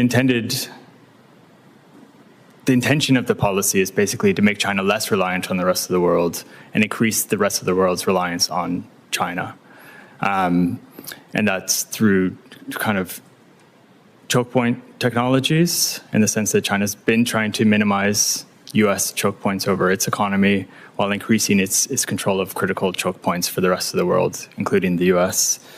And so I think that there's a strategic level to this, but it's not exactly one that says we want to shutter manufacturing capacity in Thailand or Malaysia per se, or the US per se. It's much more focused on its domestic political situation. And I think that it was nobody's intention in China to create a situation where the industrial sector was posting the losses that it has been since 2020. It was nobody's intention to implode the housing market to the degree that they have imploded the housing market in China. But that was also a consequence of this policy decision that they took. And I think it's one of the imperatives of U.S. policy should be to have China reassess the costs and benefits of its current policy on its own terms. So one of the stated goals of the current policy is to create a unified national market. And that unification of the national market is impeded by this local government support. And that local government support for industries or for companies that, by all accounts, should go out of business is preventing that from happening. So it would be in the U.S.'s interest, and it would be in the interest of the central government to push forward on that policy. And that would increase the domestic absorption of China's economy and kind of prevent some of these side effects as well. Thank you. Commissioner Slevin. Bad timing. Thanks, Madam Chair. Thanks to our witnesses enjoying the conversation. Ms. Todd, in your written testimony, you used the example of electric vehicles, EVs, to illustrate what a more comprehensive, affirmative, defensive toolkit looks like, which I think is a helpful example. I think a big part of the challenge that policymakers face is how to build some consensus across Congress, executive branch, as to what to prioritize. People always shy away from picking winners. The fact is, through inertia, we are picking winners, and we have through the last several decades. So EVs is I'm not asking you to expand on that necessarily, but it's illustrative in that sometimes EVs is up, sometimes EVs is down, chips is up, chips is down. I'm interested in your thoughts about how we think about prioritizing. What are the kinds of criteria that policymakers should use in getting to that point of the tiger team that I think you illustrated well earlier in the conversation? So I think there's a couple ways to look at this issue, and we probably need an approach that incorporates all of them. So there are the sectors that are key to our national security and our defense industrial base. There are the sectors that are key to our technological leadership. Being on the frontier of technologies is essential to our global economic leadership. And then there are sectors that are important for our economic security. And I think from those three categories, you can get a pretty good indication of where are the sectors to focus. And President Biden, through Executive Order 14017, which I know some of your panelists later today will discuss, talked about some of those critical sectors and then directed agencies to do deep dives into those sectors. So I think that those three categories are a good place to start. And I think the other thing that we should keep in mind and policymakers should understand is that China does pick sectors. And if China picks sectors and we don't pick sectors and we let the market try and respond, it won't work because the market is now so distorted by the Chinese policies that have followed those sector designations, the priorities that they've placed. So I don't think that we should be afraid to pick sectors that are both critical to us, sectors that are at risk because of China's policies, and regardless of whether or not there are the right political, there's the right level of political support for a specific sector, if China believes it is important to their global leadership and their economic dominance, it is probably one that we should keep an eye on too. Picking up on that, we have an edge on AI in the ecosystem, in the infrastructure that comes along with that. We've had edges in other technologies. You can look at solar, you can look at any number of, and Mr. Wolf, I'm interested in your thoughts if you have them. But Ms. Todd, what are one or two things to avoid when we're, the Congress, executive branch are really doubling down on our AI lead? What are a couple of things to avoid based on previous technology edges we've had? I'm by no means an AI expert, but I do think that it is important that when we're thinking about maintaining our competitive edge in AI or any other technology, we need to be flexible enough that we're not picking the current state of a technology. It's the same thing for our supply chain resilience approach too. We've got to make the investments, whether it's in skills or technology or in the infrastructure, to be a leader and to maintain that leadership regardless of how the technology evolves. And I think that kind of comes back to this point that I keep making, that supply chain resilience isn't a one-off effort. It really is going to take, purposeful, intentional action. The same is true on maintaining our technological lead. This is an issue that we're going to have to keep revisiting, but I think making sure that we're fostering a productive ecosystem to develop the technology and maintain leadership in that technology is most essential. Thank you. Mr. Wolf, anything you'd like to add? I think with an emerging technology like AI, the U.S. has inherent advantages in terms of the innovation of this technology. Where the problems start to arise is in the diffusion of the technology. And so AI applications for different industries will need different solutions. And I think that China is much more focused on finding those industry-specific solutions or helping industry to encounter AI and think about ways that they can incorporate AI into their products or their services. And I think that that's an example of kind of a coordinating role that the government can play, but has traditionally not played a very important role in the U.S. economy. All right, thank you. Commissioner Stivers. Thank you all for being here today. I'd like to go maybe specific on policy and tactics, and then maybe enlarge the issue to more broad ways in which Congress and the administration should be working together on trade policy. It seems like U.S. trade tools on countervailing duties, anti-dumping, tariffs are outdated and not sufficient to deal with all of the issues that we have with China's overcapacity. Ms. Todd, you mentioned a omnibus trade bill. There's a lot of authorities that need to be updated. What would you say would be some very specific, most important components of what that legislation should look like? So I'll revisit some of the comments I made in my oral testimony, but just to pick up briefly on your question around Title VII, there is a bill, Leveling the Playing Field Act 2.0, that Senator Young and I believe Smith have introduced, and it's been around for a number of Congresses, and that's really trying to get at the whack-a-mole problem that we see, the transnational subsidy problems that we've discussed today, because those are the types of tactics that China is using, and Title VII really is just, it's not fit for purpose for that. But some of the other issues that I think that our tools should be updated to accommodate is that, preventative action. Right now, some of the tests across our trade statutes require harm, serious harm or injury, and we should be looking to take action before the fact, not after the fact. That's one idea. I want to come back to a point that I discussed with Commissioner Friedberg. And Commissioner Miller mentioned the issues of legacy chips. One of the issues is that we don't actually know all of the legacy chips that are coming into the products that enter the U.S. market right now. And beyond that, of the legacy chips in those products, we don't know where they're sourced from. It's really important to start with foundational data and requiring importers to provide it. What are the chips in a product and where are they coming from? Because right now, if we were to impose some type of trade enforcement measure on a finished good that had legacy chips in them, we would be approximating, we'd be guessing, and we need more information on kind of the incidence of legacy chips, particularly Chinese legacy chips, in our supply chain to better assess what the right measure is. And that's relevant because of the pending Section 301 investigation into legacy chips right now.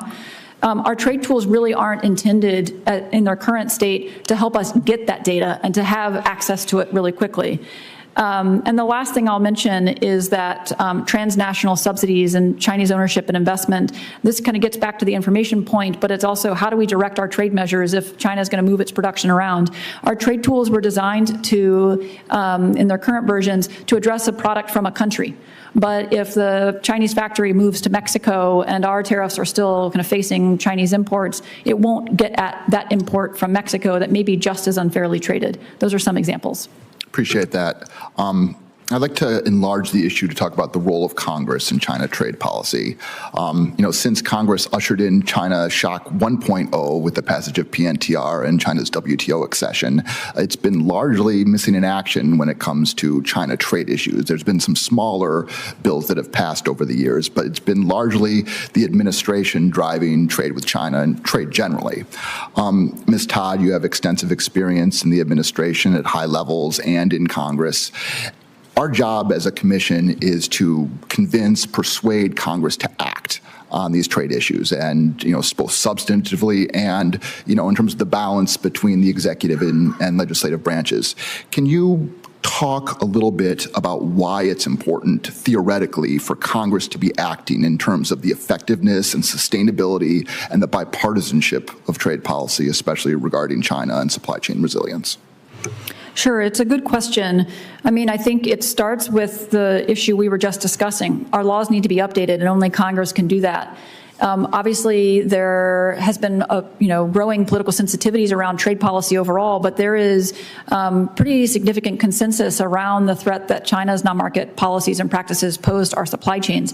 So the role of Congress to address the vulnerabilities from those policies, I think, should be greater, whether it's passing an omnibus trade bill, whether it is playing a really active role in the identification of critical sectors, of monitoring resilience efforts put to those critical efforts. It should just be more of a iterative process with the executive branch, partnering with the executive branch, but maintaining Congress's role on legislating, on tariffs, and on helping to set the policy priorities of the United States. I think a strategy to U.S. supply chain resilience and to responding to the China Shock 2.0 that doesn't include Congress is unlikely to be as successful. Thank you. Thank you. With thanks to our witnesses, if no commissioners have anything further, we will adjourn briefly for a break and reconvene at 11:10. Thank you.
Our next panel will evaluate the national security risks for the United States' growing reliance on Chinese production across 4 critical supply chains. We'll start with Dr. Steven Schondelmeyer, who is a professor of pharmaceutical management and economics and the director of the Prime Institute within the College of Pharmacy at the University of Minnesota. Dr. Schondelmeyer will discuss the origin and risks of U.S. over-reliance on Chinese APIs. Next is Dr. Jeroen Groenewegen-Lau, who is head of the Program of Science, Technology, and Innovation for Merix. He will discuss China's domestic support for its biopharmaceuticals, China's financial and talent linkages to the global biopharmaceutical ecosystem, and implications for the United States. Then we'll hear from Ms. Sarah V. Stewart, who is the Chief Executive Officer and Executive Director, Silverado Policy Accelerator. Ms. Stewart will analyze China's emerging overcapacity in foundational semiconductors and the implications for the United States. Finally, we'll welcome Dr. David Schild, who is the Executive Director, Printed Circuit Board Association of America. Mr. Schild will discuss Chinese dominance of global PCB manufacturing and the vulnerabilities this dependency creates for the U.S. economy and defense base. Thank you all very much for your testimonies. The Commission is looking forward to your remarks. I ask that all of our witnesses please keep their remarks to 7 minutes. Dr. Schondelmeyer, we'll begin with you. Good morning, and thank you, co-chairs, and thank you, Commission, for having this hearing. I'm pleased to be with you today. I am Steven Schondelmeyer from the University of Minnesota, where I'm a professor of pharmaceutical economics.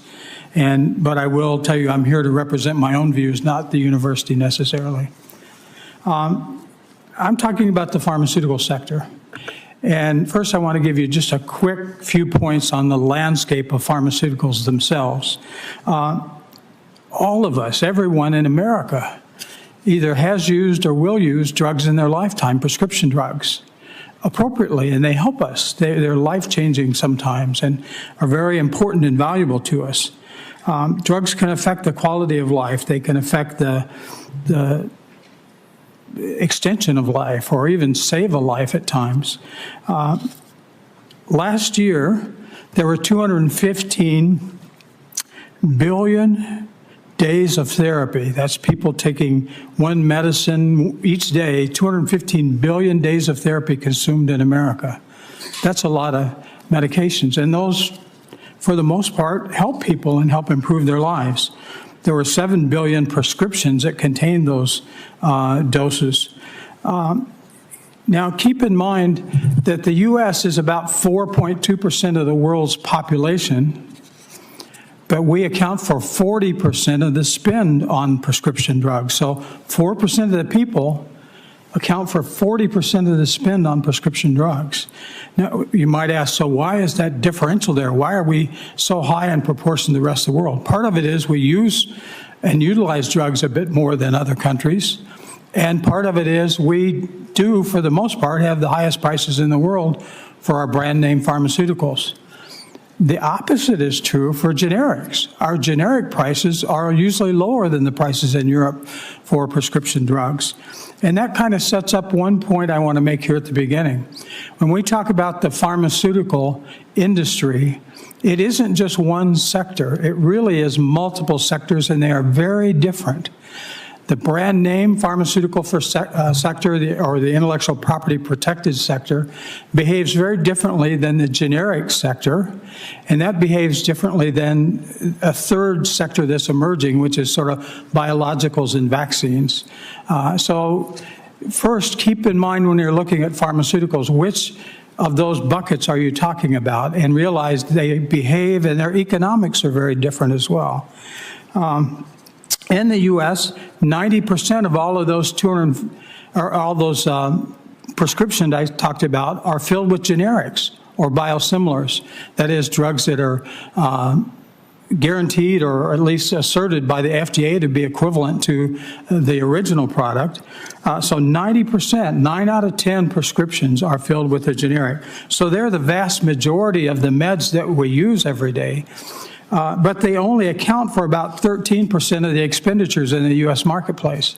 Now, we can take the opposite side of that coin and look at, for those intellectual property protected brand name drugs, they account for only about 10% of the prescriptions are on that order, but they account for on the order of 60+% or more of all of the dollars that we spend, actually about 65% of the dollars. So the brand names, a few drugs, I help manage a health plan, and in our health plan, the brand name and the specialty drugs account for about 2/3 of our total spend for only 2% or less of the prescriptions in people.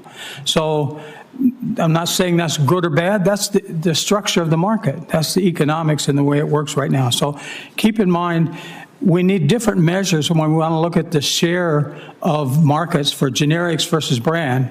On brands, it's fair to look at the dollar share of one product versus another.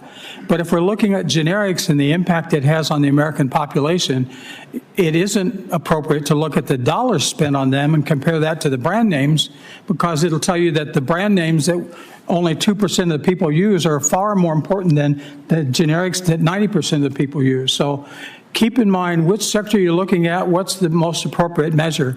I would contend in the big picture of things and from a public health standpoint or a national security standpoint, that the days of therapy are a more important and better measure of the impact on Americans and our population than the dollars per se. Now, that's not to say that dollars don't have an impact, but I think the unit volume or the days of therapy consumed are a better measure. So that's brands and generics, and my point is they're different, they're separate, and we need different analysis for each sector and different policy for each sector. So let's move on to an understanding. When I talk about the drug supply chain, it's very complex and much more involved than most people realize.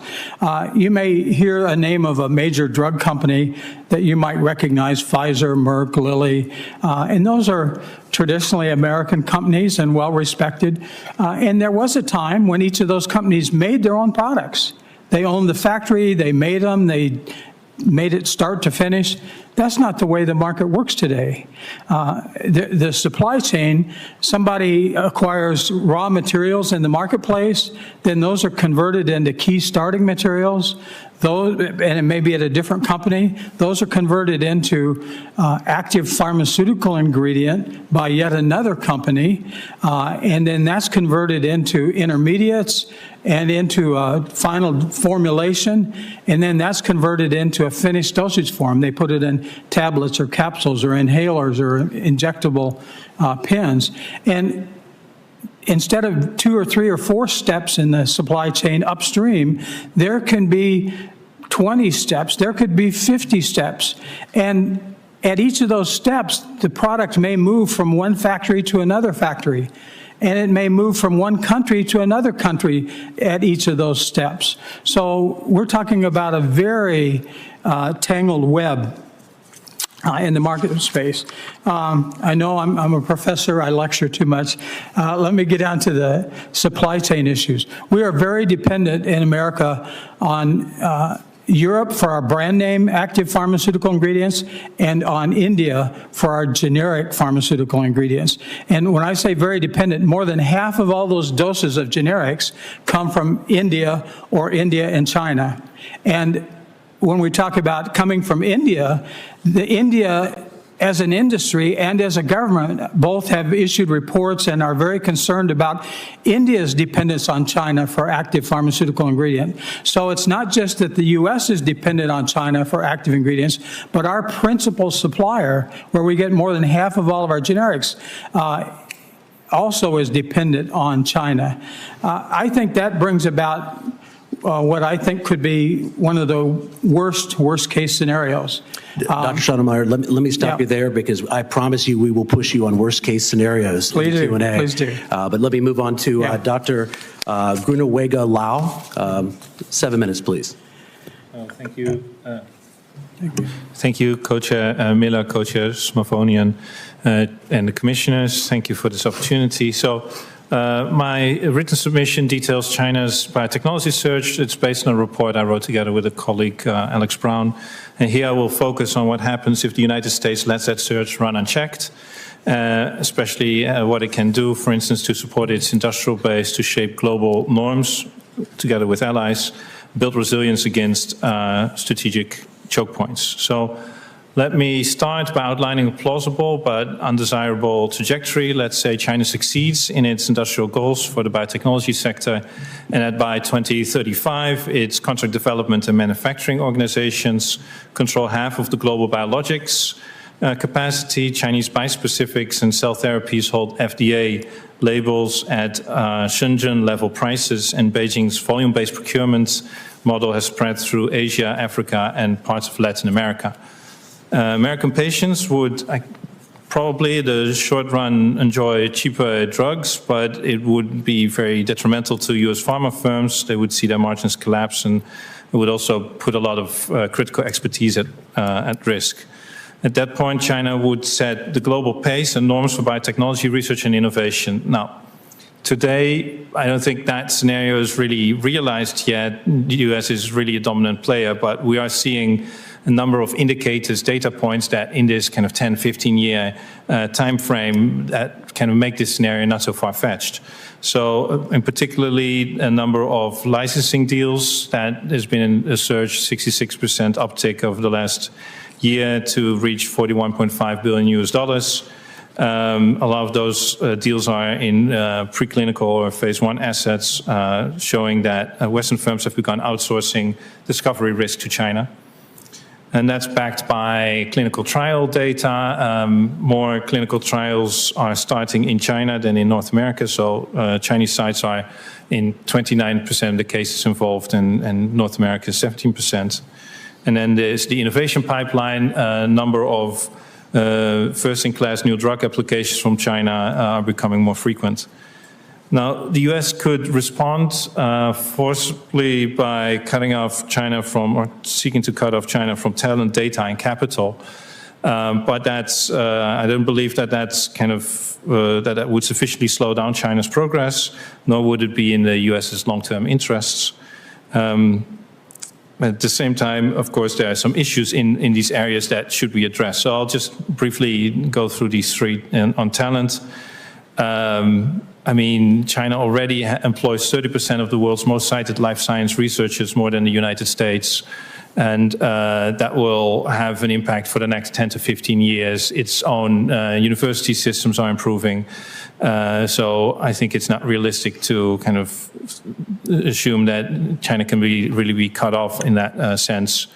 And of course, it would also harm US innovation significantly. Dual positions, research partnerships, and the kind of technology transfer and talent programs that China has already under a lot of scrutiny, probably rightly so. Therefore, I would argue that the focus should be on remaining the US as an attractive place for top global talent with PhD programs, maybe on the visa side, something can be done. And then there's, on the data side, of course, data is a strategic resource. I'm happy that that's being increasingly recognized here, at least. And that means, in my mind, that the US should strive to gain access to data, even if it means sharing some data with partners under conditions that are set by the US. This is how clinical trials also work. You have to share some of the data. But right, vis-a-vis China, this means finalizing a biotech-related act that bars federal funds to entities bound by China's Human Genetic Resources Regulation, which ban the sharing of this data across borders. And I think capital, to me, that's kind of really the area where the focus should be. I, again, think that some degree of licensing and collaboration with a broad range of partners is probably in the US interest. But the way things are currently set up is such that kind of China seems to benefit from this disproportionately. So maybe there are some steps that needs to be considered. CFIUS-style reviews for high leverage licensing of platform technologies such as gene editing toolkits and AI drug design engines should be considered. So yeah, so I see this as a larger kind of competition. That's a China Shock 2.0 between industrial and innovation ecosystems, where there's a lot that the US can do to kind of improve its domestic ecosystem with maybe manufacturing tax credits, moonshot awards, working together maybe with a number of partners in EU, Japan, India on mutual recognition to expand the global market share. And well, in this open competition, it's not without risk. this scenario I outlined, I think it should be taken as kind of a baseline scenario in the end, but it's definitely not the worst case scenario. So the U.S. should also prepare for accidental releases of novel pathogens, for instance, as part of a military conflict. This is quite extreme a scenario, but it's important to be prepared for that. With dependency, red lists potentially, China off reversals, cyber biosecurity codes that would be voluntary for CDMOs in the beginning at least. So, I mean, we can unpack some of these suggestions maybe in more detail later, but I also want to mention that in kind of considering these steps, Washington should also already anticipate how Beijing will respond, to not make this kind of half-court tennis, and to think about the counter-pressure that China could bring to bear. It has a sophisticated toolkit in place that it is employing with rare earths, right? Gallium-style pauses in biotechnology could also be on the table. Currently, of course, in tariffs, healthcare products and APIs are exempted, and on both sides, I guess also to some extent on the Chinese side, but that could quickly change if this becomes an area of focus. I think there's also an area topic of narrative warfare. Beijing will frame the U.S. actions as protectionist and denying people affordable therapies. So I think there should be a counter-narrative of providing global public goods that comes out of Washington as well. So to round up, a balanced agenda, industrial investments at home, coordinated openness with allies, targeted defensive screens, and serious preparedness drills can still shift the trajectory. None of these steps require isolation or blanket bans. Targeted measures modeled on proven tools like CFIUS and CHIPS could tilt the field without tilting the table. I'll stop here. Thank you. Thank you. Ms. Stewart. Thank you so much to the commissioners and commission staff for your leadership on these issues. I'm really pleased to be here today. Any discussion on exploitable choke points and U.S. security must start from a sober and accurate assessment of the Chinese Communist Party's intent. The party could not possibly be clearer or more public regarding its plans to dominate global semiconductor production and thereby to control industries reliant on chips. Made in China 2025 includes explicit market share targets of 80% self-sufficiency in the domestic Chinese market, and more alarmingly, 56% global market share capture by 2030. The party made these objectives clear nearly a decade ago. While ambitious, these targets are driving China's predatory actions to capture global market share by dominating and exploiting multiple checkpoints across the semiconductor value chain, as it has successfully done in many other industries. I'll offer 3 points today about the importance of foundational chips, the threat we're facing, and what the U.S. can do to counterpunch. First, nearly every industry is dependent on semiconductors in this modern era. Without a resilient supply of chips, our economy slows, potentially stops, we lose geopolitical leverage, and our adversaries gain serious ground. While the U.S.'s focused export control policy on stopping adversary nations from acquiring the most advanced technology, foundational semiconductors at 28 nanometers or larger remain largely unregulated in terms of U.S. or allied export controls. And yet, they are needed for nearly every application where a more advanced chip is also used, whether we're talking about passenger vehicles or missile guidance. At Silverado, we use the term foundational rather than mature or legacy to highlight that these are chips that in many cases are quite innovative and they're fit for a purpose, whether it's heat tolerance or moisture tolerance. They're not necessarily outdated or legacy. One need not look further than the chip shortage during COVID that set off plant and line closures for automakers across the U.S. to understand how important a resilient supply of chips is to the United States. Combined usage of foundational and advanced semiconductors within products is key. This means that even if the United States and our allies maintained our lead in advanced chip production, China can and indeed will weaponize its dominance in the foundational sector to impede final production and assembly of goods in the United States. China is already flexing this muscle by dominating the rare earth processing industry and throttling that supply as we've imposed tariffs. Ceding the outsized foundational market to China would also help the CCP to accelerate its military civil fusion strategies and would grant it supply chain leverage to counter U.S. export controls on advanced semiconductor chips and equipment. Current U.S. policy is therefore akin to blocking China from producing carbon fiber materials, but allowing it to corner the market on aluminum. Second, the ambition embedded in China's market share targets is impossible to achieve without pervasive state support, from subsidies to forced technology transfer to theft of IP. National champions unburdened by budget constraints are directed to capture market share through production that is untethered to market conditions. This is obviously not how we operate in the United States. This suppresses prices to an extent that can't be sustained, and it leads to market capture by the lowest bidder. China is deploying these tactics in the semiconductor industry along the value chain very deliberately, looking to corner each node from upstream to downstream, from critical minerals to foundational chips to packaging. As a result, China's semiconductor industry is already exhibiting growth and overcapacity that's likely to far outstrip anticipated global demand. China has plans to install 3 times as much capacity between 2024 and 2027 as any other country. This is not a strategy to simply expand China's role in the sector. It is a strategy to dominate it. As a result of China's non-market policies and practices, it's already manipulating prices and capturing market share.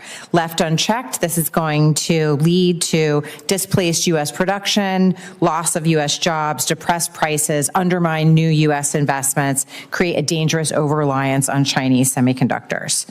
So what do we do about it? We have to have a holistic strategy. At Silverado, this strategy has 3 prongs. It's called build, protect, and promote.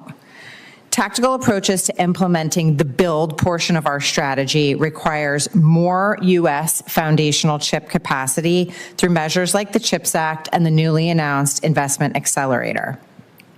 Protecting current and future U.S. investments from import surges of Chinese chips would be done through measures such as modernizing the now defunct Section 421 China Safeguard, working with allies to use export controls and other measures to prevent China from acquiring more semiconductor manufacturing equipment and related parts and tools, and applying component tariffs to semiconductors that are imported in downstream products. On the promote side for U.S. chips, we would propose a know your chip legislation so that we actually know what we are importing and we can choose who we are importing from, and also potentially instituting a bonus for U.S.-made chip content in a product. While some of these actions are within the purview of the executive branch, Congress should also consider this type of framework in any trade-related or supply chain legislation. The ability to counterpunch lies in a game of dependencies. If the U.S. succeeds in slowing China down, keeping it reliant on Western technology, and creating resiliency for all types of chips, the U.S. can win. On the other hand, if the U.S. fails to stem China's ambitions on foundational semiconductors, that dependence will be costly to the point of existential. We must act now with purpose and resources required to counter China's plans. Thank you. Thank you, Ms. Stewart. Mr. Schild.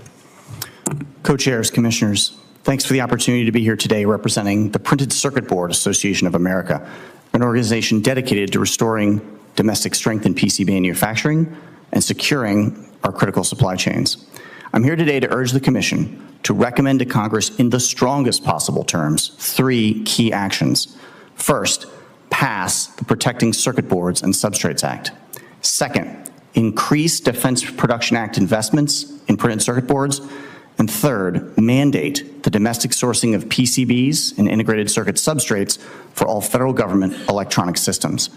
These actions are urgently needed because printed circuit boards are the foundation of every modern electronic system. Whether it's a fighter jet, a telecommunications satellite, a hospital ventilator, or a smartphone, from F-150s to F-35s, none of it works without PCBs. They are essential, ubiquitous, and largely invisible, but our reliance on them, and increasingly on foreign and sometimes adversarial suppliers, poses profound economic and national security risks. A printed circuit board is not a simple green piece of plastic. PCBs are a complex microelectronic system made of a non-conductive substrate with a copper trace etched or printed onto its surface. Components and integrated circuits are mounted to the board and connected to these copper pathways. PCBs can have between 6 and 60 layers, depending on the complexity of the end-use application. Today, more than 90% of global PCB production occurs in Asia, with China alone producing close to 60% of the world's supply. In contrast, the United States now produces just 4% of the world's PCB supply, down from roughly 30% in the year 2000. The supply chain includes mining and refining of critical materials, chemical treatment, drilling, etching, plating, all of which requires advanced tooling and labor. The critical point is this: the geographic concentration of production introduces serious strategic risk, especially when it involves a nation like China that is both our competitor and our adversary.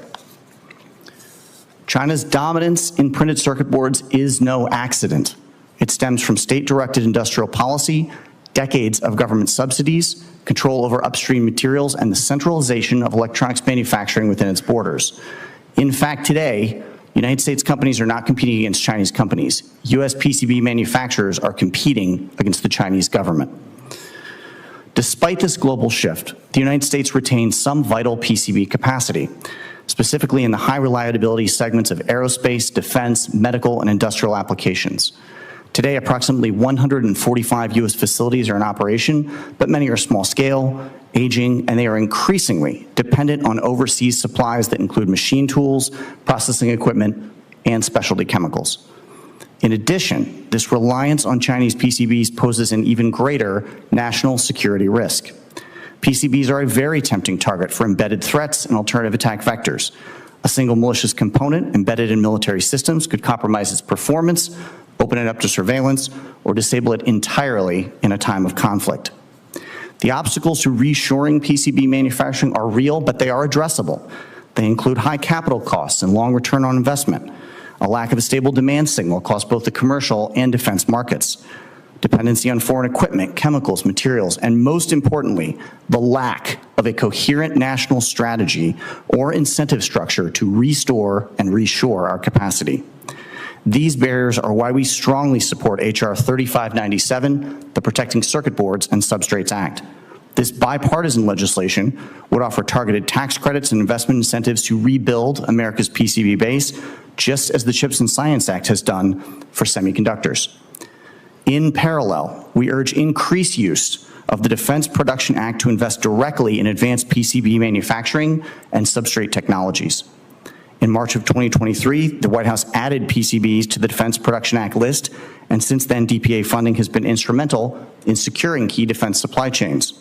To date, the Pentagon has spent close to $115 million on domestic microelectronics, but this amount is woefully inadequate if America wants to retain its technological leadership at scale. While the United States considers what to do next, other nations are aggressively investing. Countries like Vietnam, Malaysia, and Thailand are expanding their PCB capabilities. And while our allies in Taiwan, South Korea, and Japan remain reliable, no foreign source can replace the need for secure domestic production, particularly in the national defense and critical infrastructure segments. Our members rely heavily on foreign-made production equipment, photoresist, plating chemistries, and even design software, much of which originates or flows through mainland China.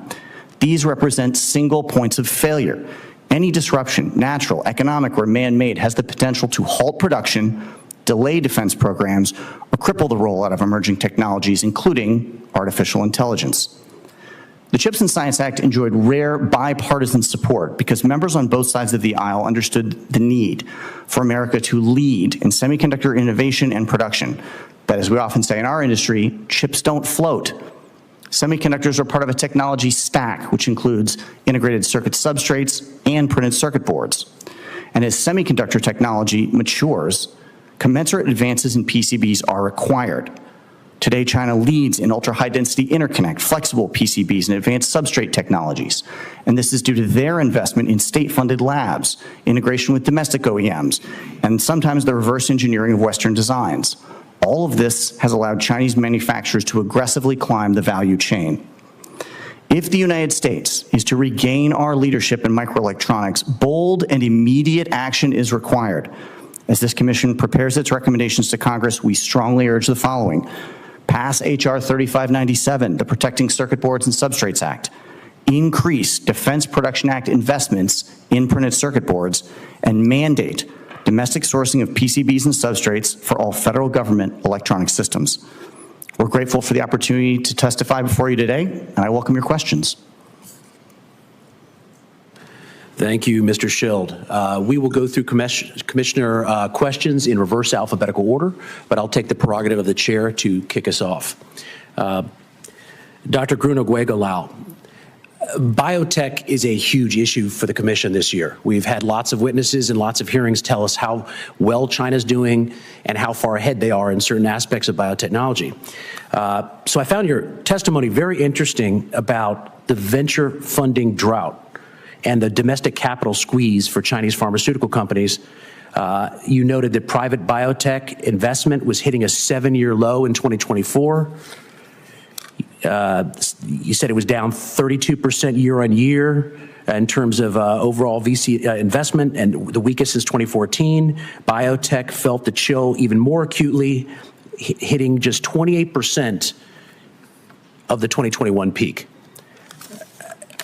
These are pretty dramatic falls, and there's some pretty dramatic success stories in China's biotech industry right now. Is it fair to say that at this juncture, Western pharmaceutical companies or Western VCs are essentially propping up China's biotech or biopharma industries? Maybe the short answer is no, but that's because I think it's licensing deals that take that role, right? So it's multinational corporations, big pharma, that do deals with China over potential new treatments, and that's really an important source of income for these biotechnology startups in the Chinese ecosystem.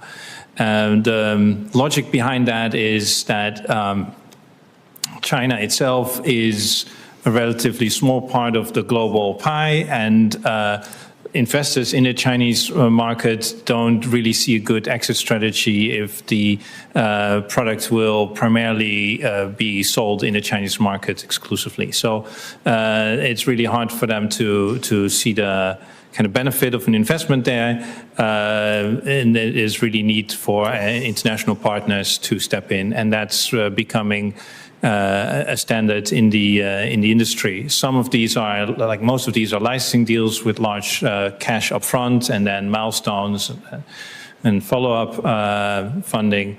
A number of these are also set up as new companies, so there's like an external company that gets the exclusive licensing deals for the world, excluding China, where the Chinese company can still maintain a share in those licensing deals rather than kind of selling those on. But much of this funding is coming from Western companies. But for that Western financing, China's biotech industry, biotech sector, biopharmaceutical sector would be doing much, much worse. Is that correct? Yes. I think so. So, of course, there's state funding that tries to make up for some of that loss of, or that lack of venture capital in China itself. I think that kind of state funding plays an important role, and it tries to cushion that, but it comes with a lot of additional kind of limitations, and it can't really scale up that bring the kind of do the investments to do the phase 2, phase 3 clinical trials for a really advanced new drug. I mean, you have to also think that some of these anti-cancer drugs are $500,000 per injection. So developing these just for the Chinese market doesn't make economic sense, even if it's maybe prestigious to do so. So bringing in these international partners just is also a good business practice. Okay. Dr. Schoenemeyer, over to you. Can you put into context how dependent Americans are on Chinese firms, which ultimately means the Chinese government, for key medicines like antibiotics, heparin, and insulin? If we were to be cut off, is there any near-term Plan B alternative for Americans? Let me level set it first. Overall, half of all of our doses of generic and/or brand name drugs have roots in China, at least the active pharmaceutical ingredients. So that's 50%. But the categories you mentioned, heparin, antibiotics, and several other categories we could name in my report, they have 80 to 95% dependence on China. So if China chose to, and for whatever reason said we're going to block exports, it would affect the U.S. Although I make a point later, we have this third-party connection for China. A lot of the drugs I talk about having China components were actually made in India, the finished dosage form, but India depended on the active ingredient from China. And so there's this, in a sense, India kind of buffers us from China in some ways, but that also becomes the point of greatest risk that we'll get back to perhaps in a bit. But we are dependent on certain categories, and I can give you a list of, I think the latest list, about 66 drugs that are only made in one factory in the world. That factory's in China, and if they didn't ship product out of that factory to India or to the U.S., nobody in the world would have that drug. Now, an economist would say, and I'm an economist too, would say, well, in the long run, everything clears out, and what's the problem? Well, unfortunately, patients die in the short run, not in the long run. And the time to correct the market, to bring new entrants in and to solve those economic problems that we have in terms of market failures in pharmaceuticals, it takes 4 or 5 years or more to get a plant up and running and approved and a product being made. And so if it's your 9-year-old daughter that has cancer, you don't want to hear from the doctor, can you just wait 4 or 5 years for that drug? The answer is probably no. I think we'll be pushing you in more of these worst case scenarios as we go down the line. Let me shift next to my esteemed co-chair. Building right off that, Dr. Schoenemeyer, appreciate your context. China has literally threatened to cut off supply of pharmaceuticals to the United States. It occurred during the pandemic, and we have since seen aggressive action in other critical supply chains to the United States. This is a known risk. Can you speak to actions that the pharmaceutical firms might be taking to ensure that they have access to APIs or other critical components in the face of this very real risk that China could potentially in the future, as you articulated earlier, cut the United States off? Yeah. So the pharmaceutical firms in the U.S. that market drugs in the U.S., they don't necessarily make them in the U.S. Remember, less than 10% of our drugs are made here. The pharmaceutical firms that market drugs in the U.S., there are several things they do. One, I would point out that we've had drug shortages for a couple of decades, and it's just been kind of sub rosa. Nobody really noticed that it was there, except for the physicians and the pharmacists and the nurses who had to deal with patients and tell them, I'm sorry, we don't have the drug you need. But it's kind of sub rosa. So the problem's been there a lot longer than we realized. But COVID exaggerated it, and we became aware of some of these problems. And pre-COVID, there was sort of there are some explicit agreements and some tacit agreements that say you shouldn't put trade barriers in the way for pharmaceuticals in the market in general. And the World Trade Organization, the WHO, World Health Organization, have advocated those policies, and for the most part, most nations adhered to them. But we saw in COVID that people got desperate. We need to make sure we have enough drugs to treat our own people before we send them anywhere else. And India did that, China has done that, even a few European countries did that, and even the U.S. in the way we allocated the vaccine that was created here. We picked and chose who got it first and next after Americans got it. So countries do take actions based on protecting themselves in drugs. What do the drug companies do? They've been asked, and I think it's on a voluntary basis, to supply the FDA with a risk plan for their supply chain. It's voluntary. I have not seen those at this point because they're proprietary and confidential and not disclosed in general. But even I haven't heard even FDA internally talk a lot about what they do with those and how useful they are. I think it's a good idea, but we need to look at it and make sure we're using the information wisely. And another point we'll get back to is, do we get the data we need? I see a common theme. Every one of the panelists said we need data and a coordinated federal approach. We don't have that in drugs or chips or PCBs or biotech either. We need a coordinated federal approach, and we need to use the data we have. FDA is a great entity. You know, historically, FDA served the American population well, but they only do what they're authorized to do and what they're funded to do, appropriated. Many people impose or expect things out of FDA that are beyond their authorization and appropriation. And I think we've in many ways hamstrung FDA in terms of the authority that we do give them in the pharmaceutical marketplace. Most people assume FDA has a lot more power than they actually do in many of these actions. So I'll leave it at that and see what follow-up we have. Thank you. I appreciate that. Everyone talks about resilience and the importance of resilience and the importance of supply chain security, but when you get down to brass tacks, companies don't want to pay for it, or at least pay for it by themselves if all of their other competitors aren't also paying for that resilience. Are there any ways around that? Are there ways the government can support and encourage resilience and kind of de-risk the cost of diversification? And I ask that to the panel with my 36 seconds left. I'm happy to jump in really quickly on this because I think chips is a great example here where we know that the cost of producing a chip in other countries is significantly less than it is to produce here. Highly capital intensive industry. We talk about resiliency. We're talking about having more than one or two sources of supply so that you don't have a choke point.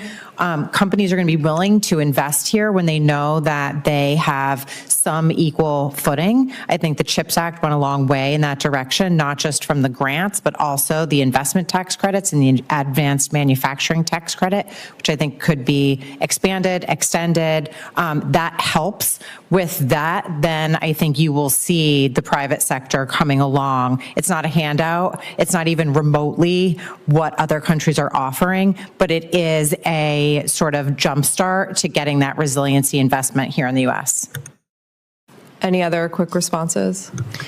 I would agree. I think the CHIPS Act is a down payment. It's a first step. But if we want a manufacturing ecosystem, we have to look at the other parts of technology stacks so that we don't simply shift the single point of failure from one piece of technology to another. Thank you. Commissioner Stivers.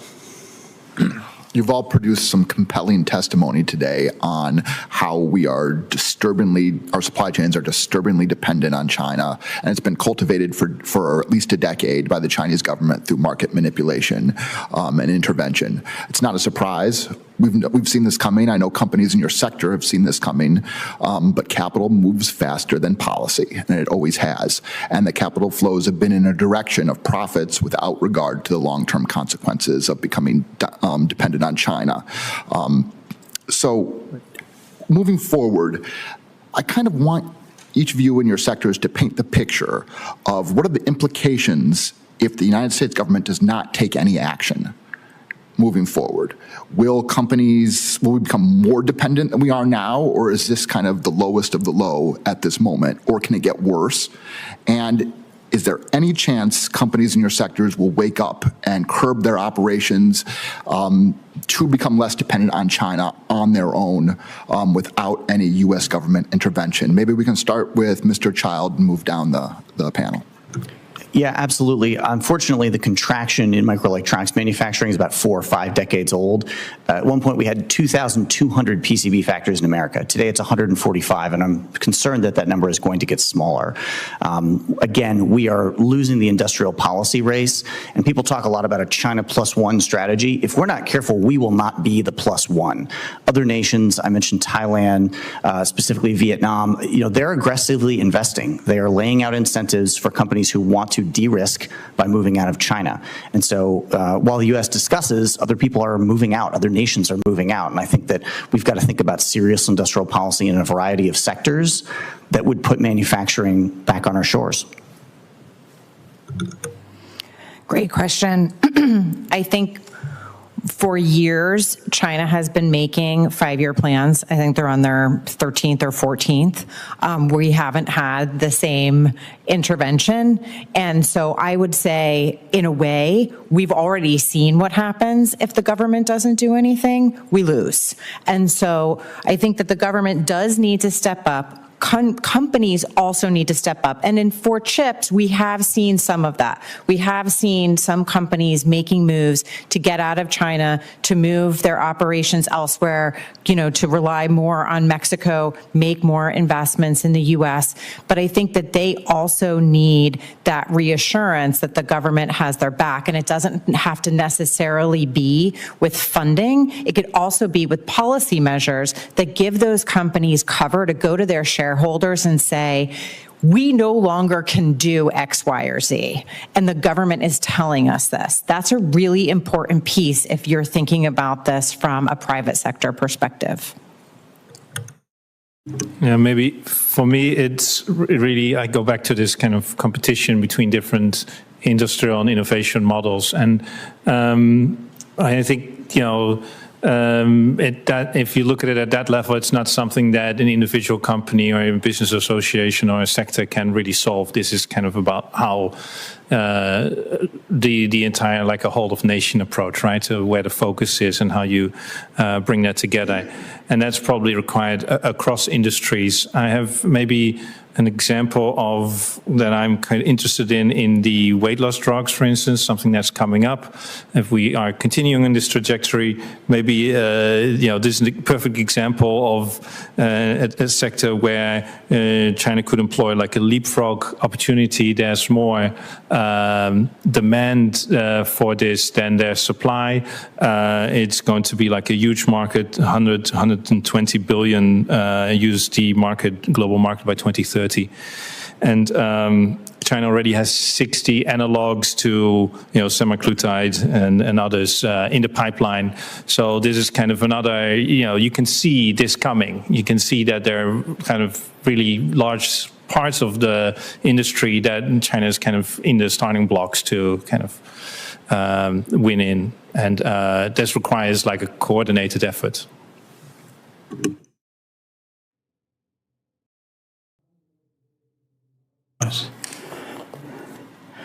Can it get worse in your sector in terms of dependency on China, and will companies wake up if there's no U.S. government action?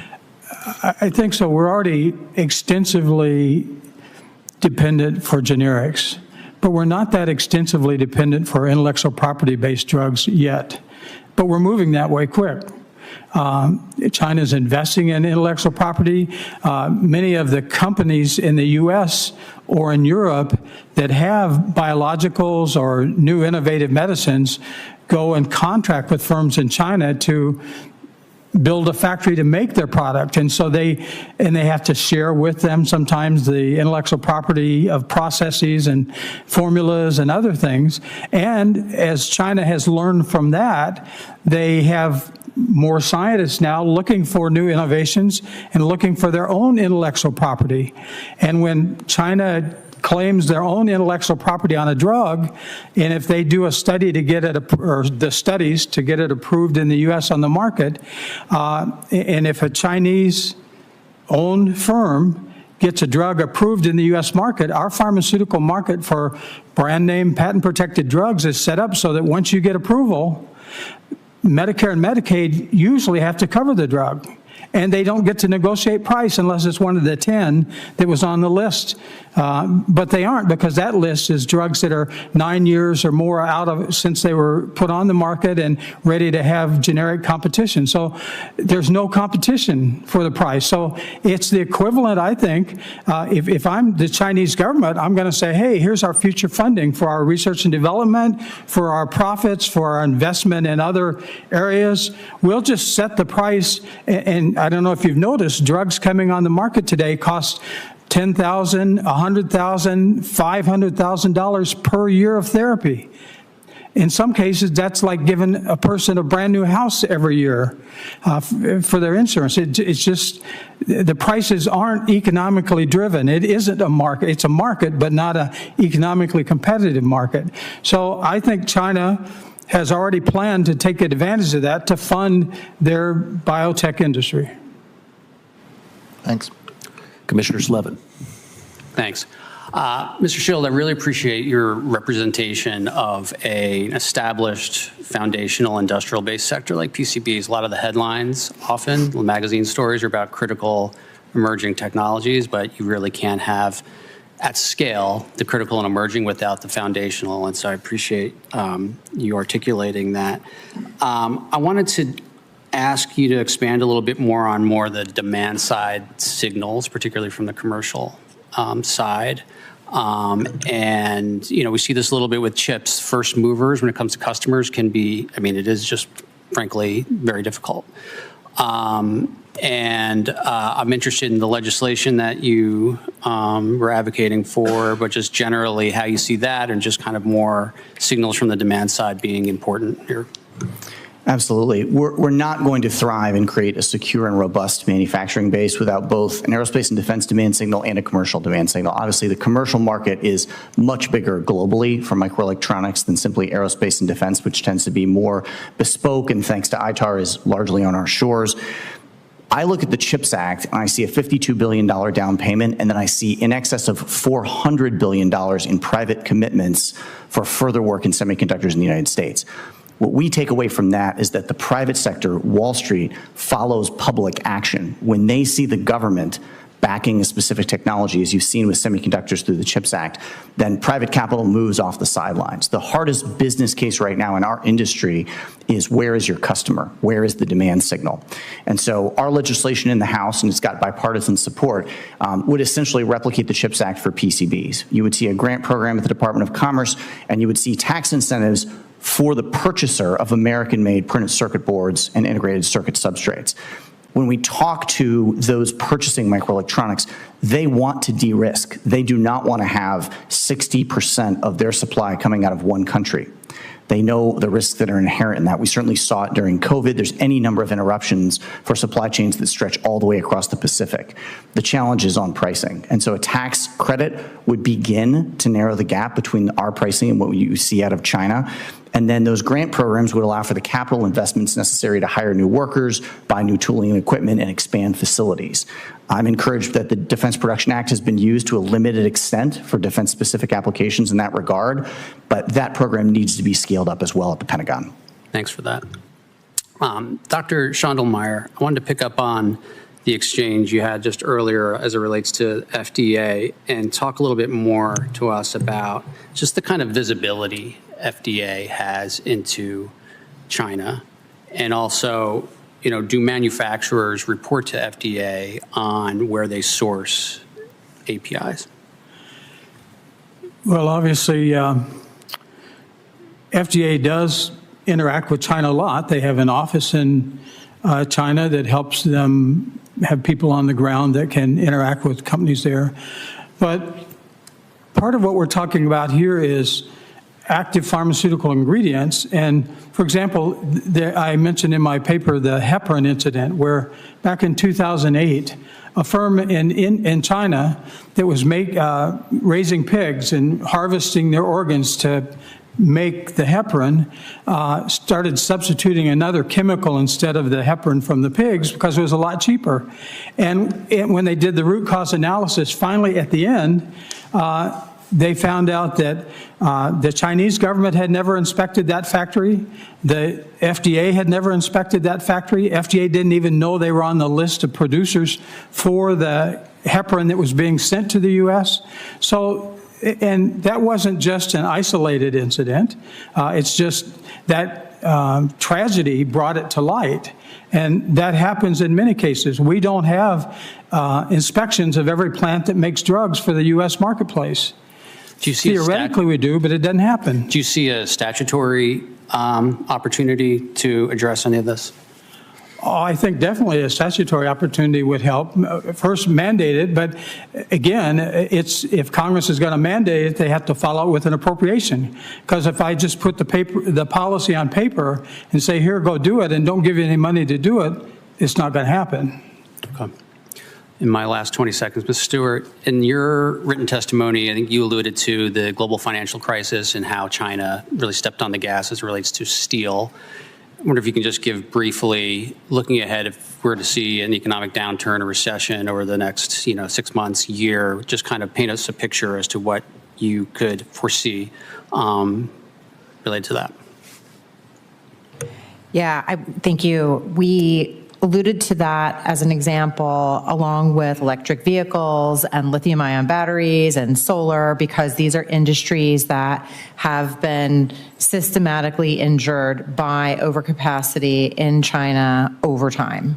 And the same sort of maneuvering and playbook that China's used in those instances, we sort of would expect and already start to see evidence of when it comes to foundational semiconductors.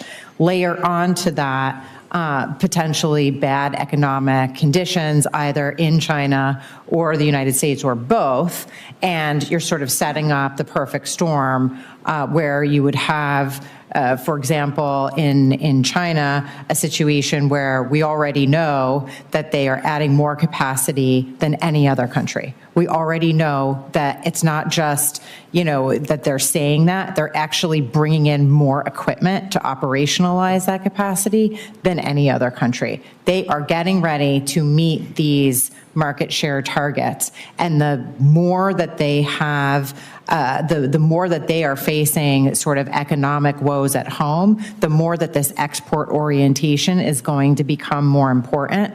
So if we're also facing an economic downturn, I mean, that is where you're going to see the types of things that we've seen in the past with steel, where there's a glut and it undermines U.S. producers, and we've got to get ahead of that. Thank you. Mr. Chair. Commissioner Sims. Thank you all for your testimony. There weren't a lot of good things that came from the pandemic. I mean, even like working at home in your pajamas was cool for like 2 weeks, and everybody's like, it's probably not a good idea to keep doing this.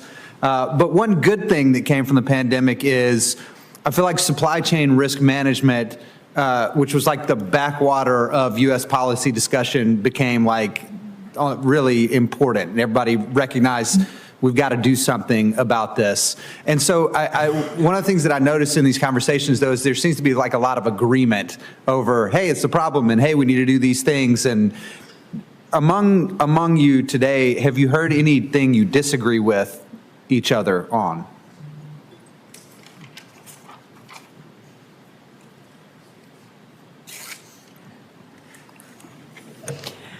I think you see a lot of commonality in the problem because it all stems from an approach that the Chinese government is taking to their economy, whether it's in pharmaceutical sector, biotech, chips, steel, et cetera. I think some of the solutions are probably different just because the nature of the industries are different, but the problem is so pervasive. It actually highlights, I think, the fact that of how grave the problem is, that we are all in agreement as to what that problem is. Yeah. I'll try a different approach. What is maybe the most provocative, aggressive, or maybe even a little outside of the Overton window idea that any of you have about addressing some of these scrim issues? I'll volunteer that I think that we need to begin looking seriously at domestic sourcing for microelectronics for things outside of ITAR and national defense applications, and I would put critical infrastructure at the top of that list. Today, banking servers, medical devices, the water and power grid, any number of things that make daily life possible are dependent on foreign microelectronics and thereby mostly produced in China. So while we think about our military end-use applications as being critical and we build a manufacturing ecosystem in the United States, the rest of what makes life possible is simply dependent on foreign sourcing. And so that's a risk that hasn't been addressed. It would be a monumental shift to do that, but we need to begin thinking beyond just traditionally sort of held defense systems in terms of where we source microelectronics. Anybody else? I think one solution often talked about is reshoring, and I agree with that in part, but I don't think it's possible or even wise to reshore all pharmaceutical production to the U.S. And by pharmaceutical production, I mean making the active ingredient, not just putting the capsule together. The reason I say that is, if we centralize it all in the U.S., for example, there was a plant in Puerto Rico that had made IV solutions, the large volume IV bags that you see hanging in the hospital. They made those, and back in 2017, we had a hurricane that hit the island of Puerto Rico, just, affected that plant, and that plant made 60% of the U.S.'s total supply of IV bags. And so we had hospitals all across the country were scrambling and had a shortage of IV bags because we had centralized it and put it all in one place somewhere in the U.S. And that happened again. That plant, or a legacy follow-up to that, built a plant in North Carolina. And just last year, we had a hurricane hit and go up the coast and hit North Carolina and wiped out our large volume IV bags again because we had 60% of the volume at one plant. So I think we need to also work with partners, particularly in the Western Hemisphere. There are very few Western Hemisphere producers of API pharmaceuticals, but there are some good. The U.S. can do some of it. Canada can do some. Brazil is strong and has a large population, can do some. Argentina, Mexico. So we've got a whole continent, but that's not big enough to, we couldn't spread it across an entire continent and that wouldn't be dispersed enough? These days you have to be careful of, some of our neighbors aren't real happy with us right now. So the most likely candidates to help us make more API, we're fighting over other things at this point too. So sometimes you need more than two friends. Anybody else? So, things, maybe I can go back to this idea of competition between industrial innovation ecosystems, and I also want to react to some things that were said in the previous panel, because I look a lot at Chinese government policy documents and discussions, and I see a lot of things going wrong in China as well. Sure, China has an idea of what sectors it wants to pick, but actually if you want to zoom in and get to a list of which things are their priorities, there are 10 lists. Actually, it wants to do everything and wants to lead in everything. And then, is it good at commercialization of research? Actually not. That's what they complain about. They think the US is very good at that. They have lots of patents, but they're not converting many of them into kind of industrial output. They're probably good at kind of look at what things are prototyped in other markets and then commercializing those. There are certain things that work well in the Chinese system. But I think it's an open race. There are many things that go wrong in China, and they have economic challenges, etc. Maybe the thing that is then a little bit kind of that I see there, that at least what is happening in Beijing is that they put science technology front and center in all their policy thinking, and that they're willing to forego kind of increases in the well-being of the general population. They're suppressing wages, I guess, doing other things that are not distributing wealth across the country, and then we complain they're not promoting consumption because they think that science technology development is front and center. So I think maybe I should be speaking for Europe a little bit more, but the realization has not completely sunk in that what will be necessary to compete in this race. There will be a few things that we're not putting on the table right now that will be required if we want to be competitive. Ms. Stewart, you want to wrap it up Okay. with something crazy, something extra crazy? Yes, I see a couple of gaps. So one is we can stop China tomorrow from making foundational semiconductors by stopping the equipment sales to them. This is not a popular idea. We're already export controlling advanced equipment. If we were to take another step and to stop the sale of foundational equipment to China, we'd have to do it with our allies, otherwise we're just shooting ourselves in the foot. We'd have to cover parts, components, and servicing, but we could really slow China down that way. On the import side, we also have a gap. We don't know what we're buying from China. We know that it's a problem. We know that they're building capacity. We know an import surge is coming, but we don't know how many Chinese chips are in things that we are buying, including for our own government, which is why we need to know our chip, or KYC. It's a play on words, but it really would be important so that we could actually figure out, how to give a bonus to a US-made chip, or how to discipline with a tariff or some other measure a Chinese-made chip embedded in a phone, a car, et cetera. Thank you.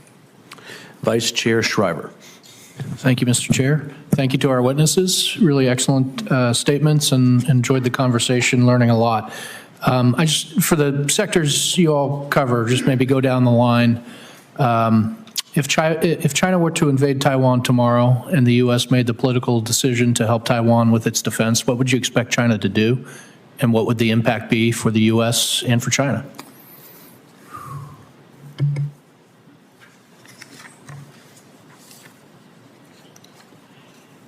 If China really wanted to get our attention, the 13% of drugs that are directly imported to the U.S. from China, they could block those. Second, they could put pressure on their trading partner, India, who makes most of the rest of our drugs, and say, we'll give you enough active pharmaceutical ingredients to make drugs for the rest of the world, but we don't want you shipping any to the U.S. And then India will have to decide what they're going to do. And keep in mind, India and China together, the two largest nations, are a third of the world's population, and they only account for about 4% of the expenditure. We're 4% of the population and account for 40%. So there's a lot of leverage that China would have over India in that battle. The other thing, I've looked at where new plants have been built to make API over the last decade, and the U.S. has dropped dramatically. Europe has dropped dramatically, except for Italy, Spain, and Portugal, perhaps. But where are the four places that have had the biggest growth in new API facilities? China, India, Israel, and Taiwan. Now, do any of those have geopolitical risk in them? All of them do. So it would just make the problem worse.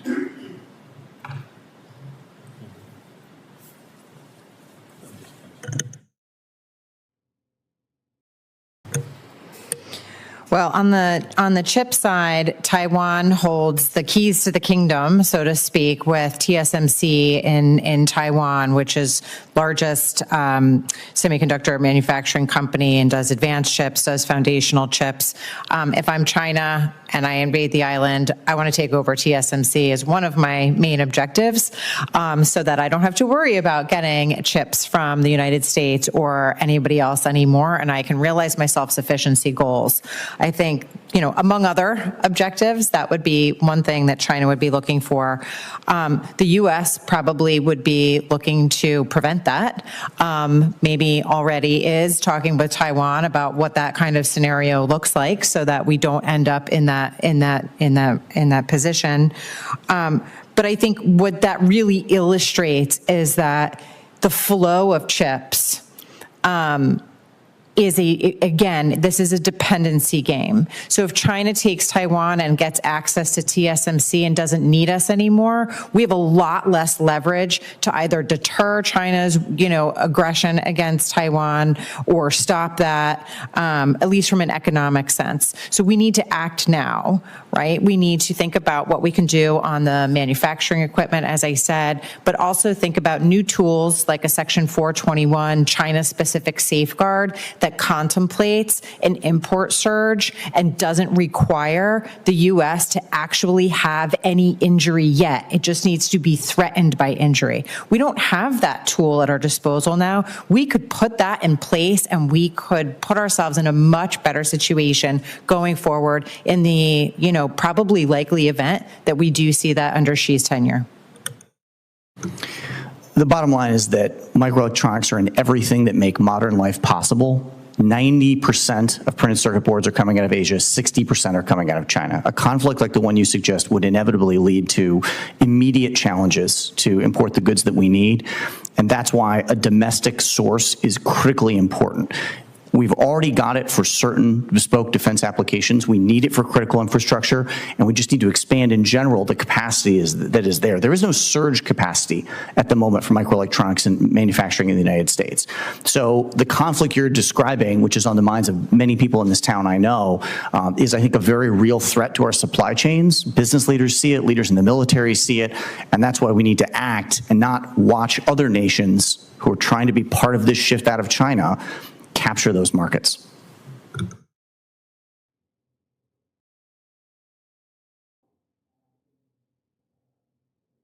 Yeah, so I think, on the biotechnology side, I think, the critical medicine is kind of the main thing, right? China has legislation in place to stop those exports, so it's kind of prepared to take these steps very quickly, and I think that would be a logical immediate. You would really need to be prepared for that. That would be an automatic thing. I mean, on the more innovative drug side, some of these have longer cycles. But then you start thinking about CDMOs and some of these parts that are more deeply embedded in the innovation chain there. I do think it's, speaking a little bit beyond biotechnology, I do think that, of course, it would be an objective for the PLA to take TSMC, but it would, in my analysis, be very difficult for them to get access to the factories and make sure that they're still producing. But of course, it would still have a similar effect that you would lose that capacity nonetheless in such an event. Yeah. Chair Price. Thank you. And thank you all for your very important testimony today. Dr. Schnundelmeyer, I want to just ask the quick question, worst case scenario. That's where you ended your testimony. Give us the short answer. What's the worst case scenario? Well, I gave one example of if China and India have a fight, and China says we're not going to send India anymore, that would be more devastating than China not sending us any more active pharmaceutical ingredient, because India is the one that takes active pharmaceutical ingredient from China and makes it into drugs that we take in our bodies. So that would be the worst, but there could be others, especially in the Taiwan-China scenario. If I'm preparing to do hostilities with someone, Taiwan or the U.S. supporting Taiwan, I would look to ways that I can cripple my enemy's readiness. And I would look to say, what drugs are we making and sending out? And can we find some undetectable ingredients we can slip into these drugs that would affect the military in the U.S. so they aren't capable or as prepared as they should be to engage us? And that could happen. I think I talk a lot about the population, and certainly there are a lot more people, but we depend on our warfighters to be prepared as well, and we depend on them to be protected and secure. And there are ingredients, the example I gave about the valsartan and the NDMA, the nitrosamine, the carcinogen, it was in drugs before we ever noticed it. And then it was discovered, then we found out it's in 10 different drugs that we didn't realize. What that tells me is undetected things can get in drugs without our knowledge, and they can do harm to people without our knowledge, and it takes us a long time to find it. Okay, so and I would do that if I was preparing to do hostility. So then I want to get to some of the policy recommendations you have at the end of your testimony. You make the point that there's no coordinated integrated industrial policy process at the federal level in the U.S., and then you make 6 or 7 recommendations. What are your top 2 in those recommendations? You got to have information first. You have to build a database that's market-wide database of, and I've done this once, and I work with the United States Pharmacopoeia to help them do this in part, but we don't have access to all the data the government does. But you need a database of all the drugs in the U.S. market, and then we need to have a map that shows us not only who's selling it and who got the approval from the FDA, neither of which are usually the ones that really made the drug or the active ingredient. So who put the finished dosage form together? Who put the active pharmaceutical ingredient together? Whose key starting materials did they use? And if you trace that back for all the drugs in the U.S. market, we might find that China is even more embedded than we realize already. And there is an example of that. I went to and worked with and understand what's done in New Zealand. Their MedSafe program, they have that entire supply chain. It's on their website. You can look it up for any of the drugs in New Zealand and tell where they are. So it's possible. New Zealand has 5 million people. They can do it. We should be able to do that in the U.S. too. And so you have to start with data. And then once you have the data, then you need people with the capabilities and the authority to do something with it. Again, I applaud FDA for many things, but they're authorized to evaluate the safety and effectiveness of drugs. Nowhere that I'm aware of does FDA's authorizing legislation say that they're to take into account the economics of drugs. In fact, I think for the most part, they're prohibited from looking at costs when they consider approval of drugs. So we've kind of have certain areas in our policy that we've shielded, and we've told, until recently, we told Medicare, don't negotiate drug prices. Okay, you can do these 10, but no others.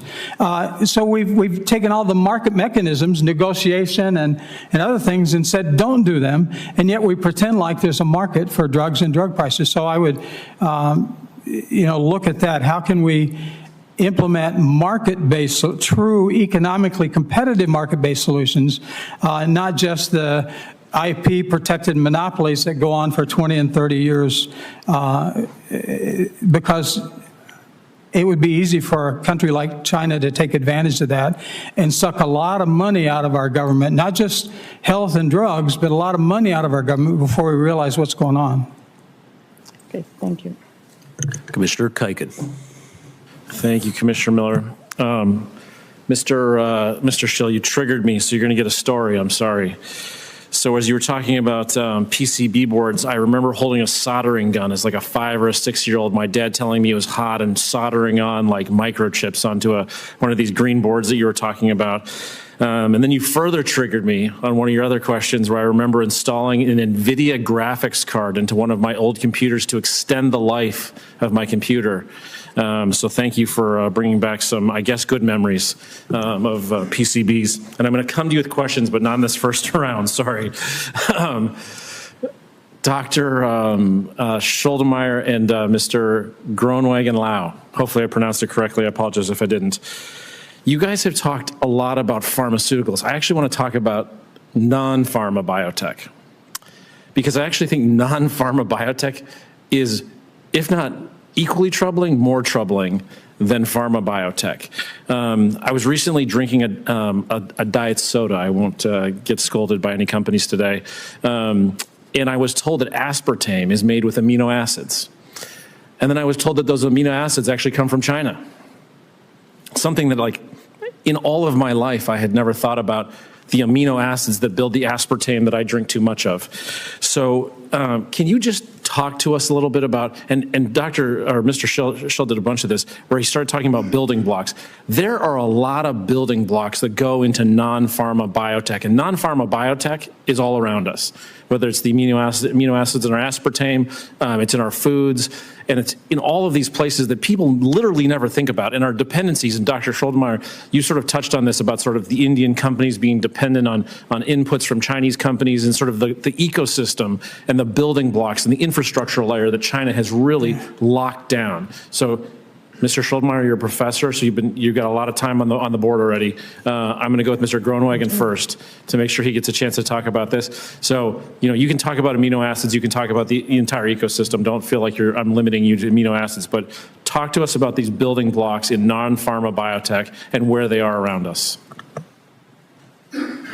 Yeah, so thanks for that question. So, yeah, we looked in the report also a little bit into kind of the non-pharma biotech, and particularly we looked into some of the fermentation capacity China has, because we realized that a lot of the industry experts that we talked to highlighted that there's such a good kind of synergy in the Chinese system. This goes back to some of the points in the other panels as well. Between researchers and industry, where it was much easier than in Europe in that case for Chinese researchers to get fermentation capacity of industry, right? So there were these co-innovation platforms, and there are a lot of these direct interactions. So we looked into this a bit, and it's and we could find, of course, that China is kind of on the innovation side, there are lots of patents, and then there's on the industrial production side, they also have a lot of capacity. So in amino acids, they're producing a lot, but I guess the bottom line is that it's a little bit kind of more low-tech, so we tend to be less interested in it, but actually China has therefore a really good basis to bring these two together, and once kind of the biotechnology solutions become more cost-effective, to scale up really quickly. So these are really things that are ahead of us. So, I mean, amino acids, aspartame you mentioned, I found, of course, in instant formula, there are some proteins that are used there. 70% of those are being produced in China.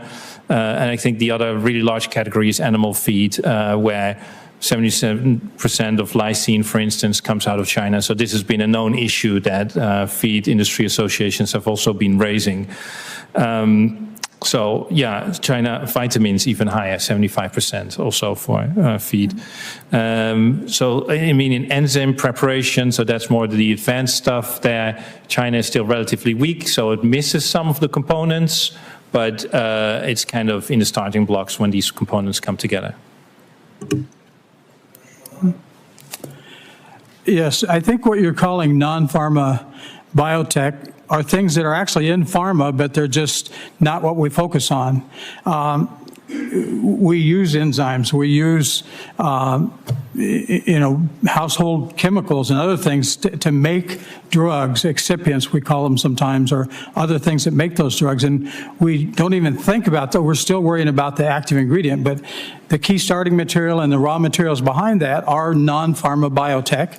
And the other thing I point out is almost all of pharmaceuticals, not all, but almost all, is petroleum-based. You're about to go on a riff, so I just want to pause you. So as we think about all those things you just talked about in the non-pharma space, based on what Dr. Groenewegen just said, it sounds like the dependencies are fairly severe in that space. Is that a bad read?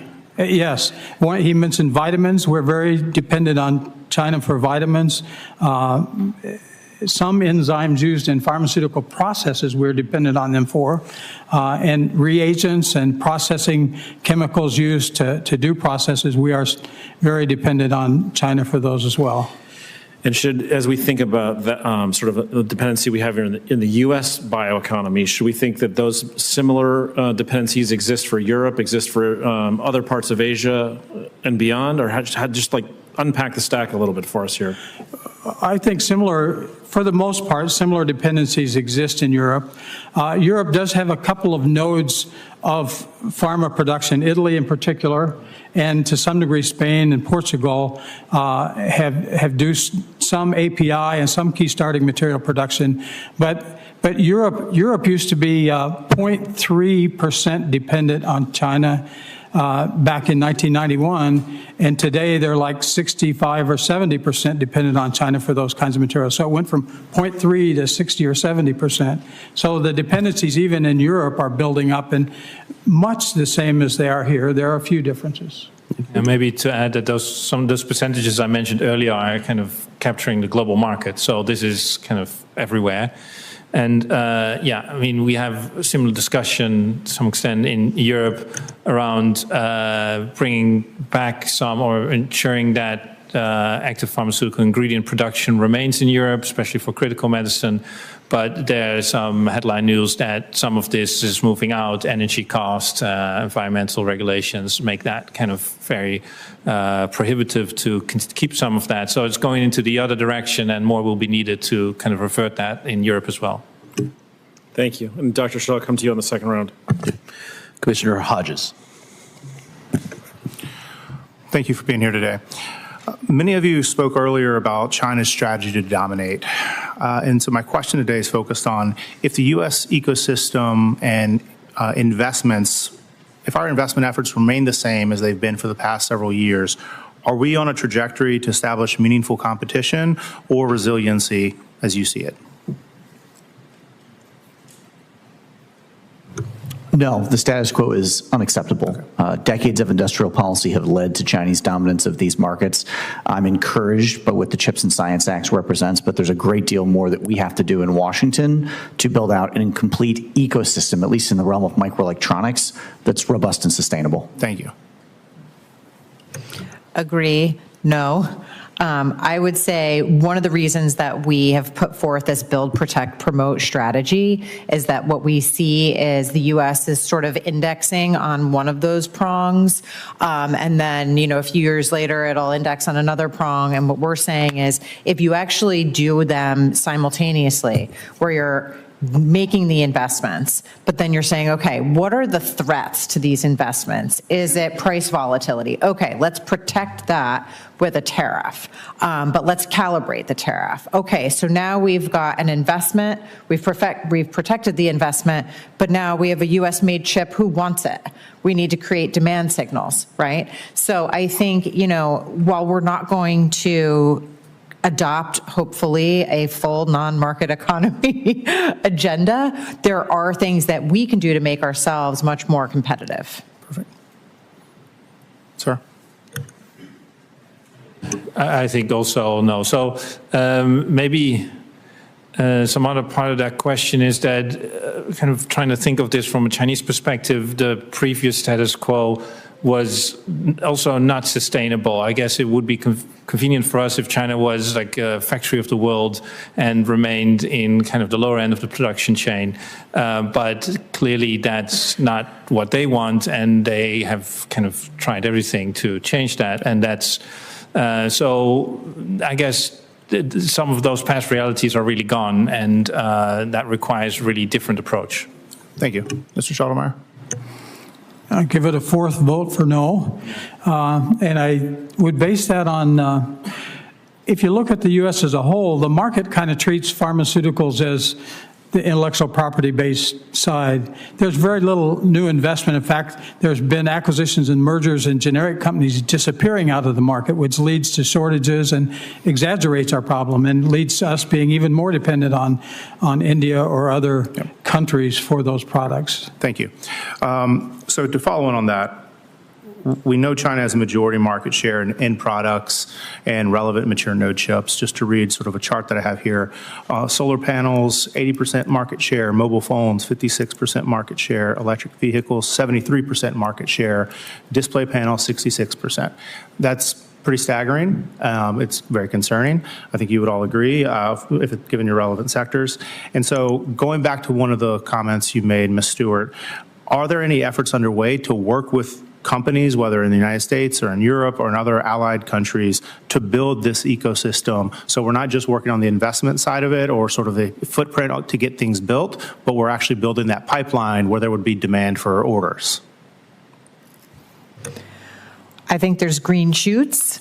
I'm not sure that there's a comprehensive strategy, and I think that that's the problem. I think we see bits and pieces of a protect strategy. I think we had a lot of build in the last administration. That's continuing. A new announcement yesterday by Global Foundries, I think $16 billion.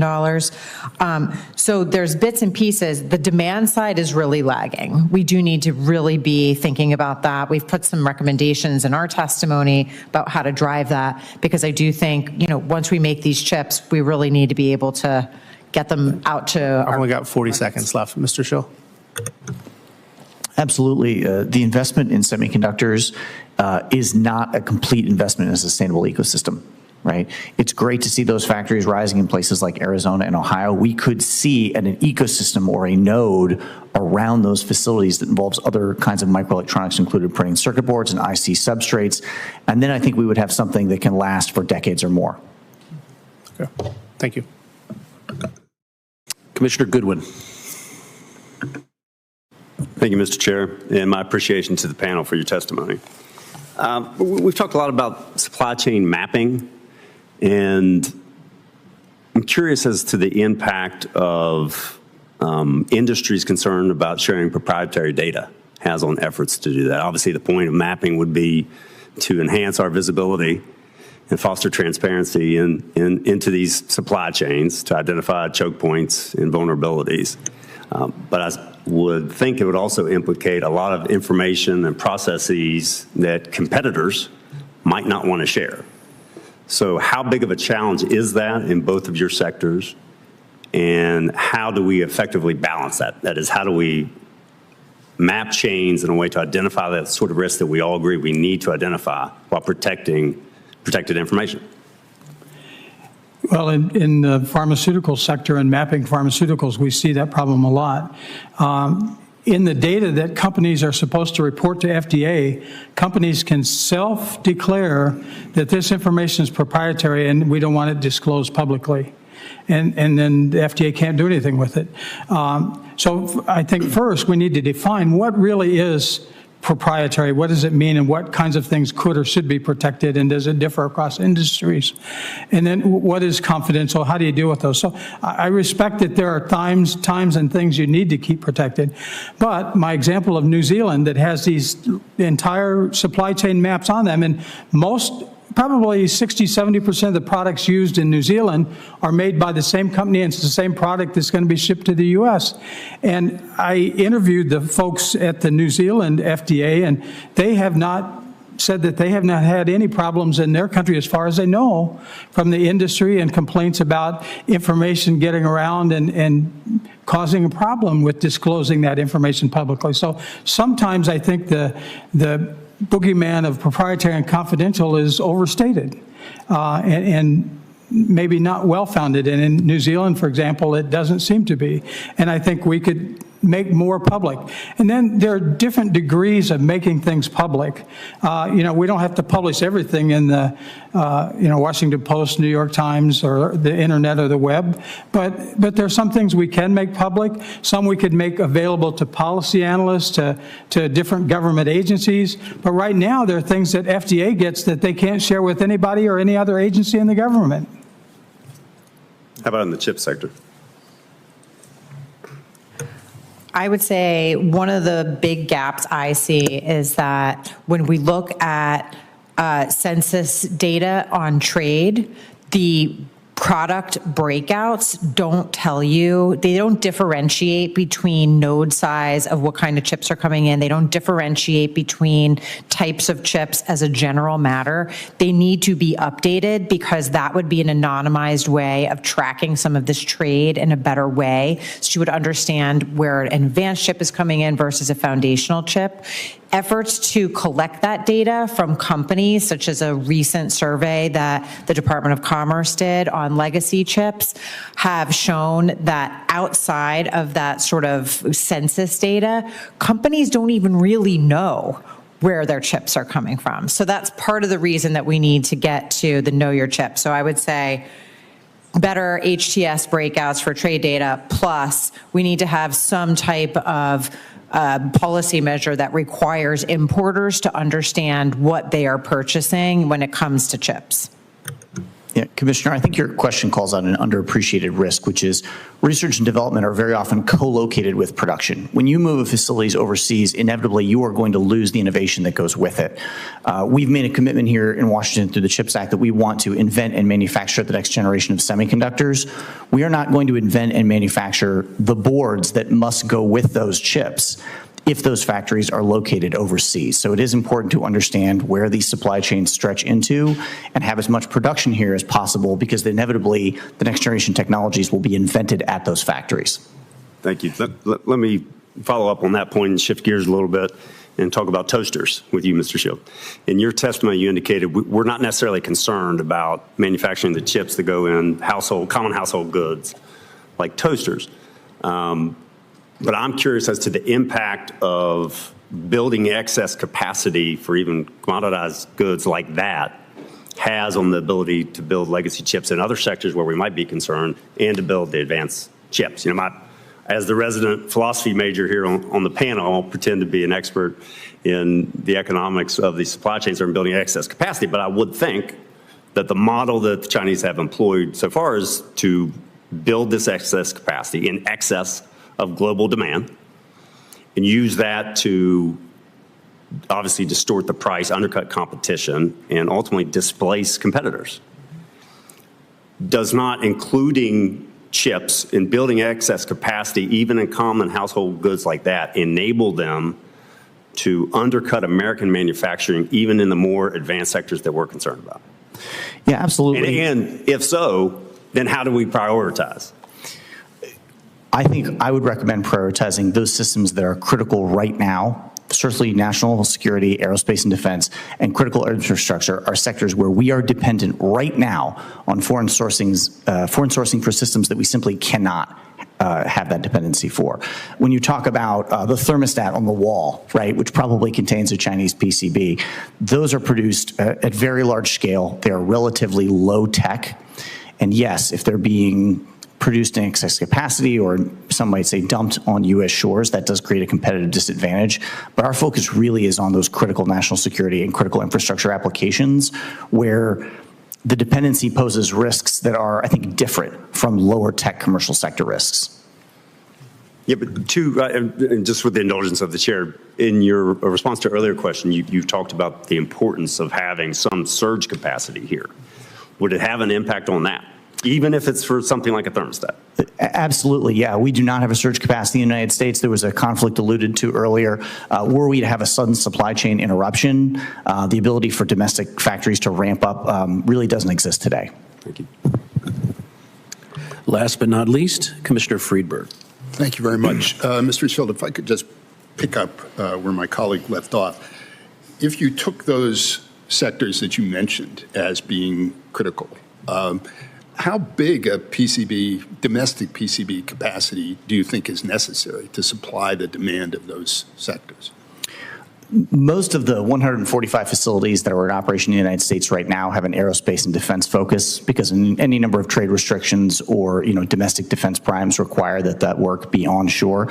I'd have to get back to you about a specific percentage. Aerospace and defense represents about 4% of the global PCB market. Commercial markets are obviously much higher. But the gap here is that we don't think about the water and power grid, telecommunications, 5G networks as being critical, and we don't often put them in that national security bucket. So we look at the foreign dependency that exists on Chinese PCBs, and we don't necessarily assess it as a risk. But we would need a massive growth of those commercial production capabilities. So the domestic capacity that exists now, to your knowledge, is being used primarily for defense and aerospace purposes? There is some domestic commercial production, but it's primarily aerospace and defense, correct? Okay. And do you happen to have a guess or a number as to what percentage of the demand for those sectors, defense and aerospace, for PCBs, is being satisfied by domestic producers?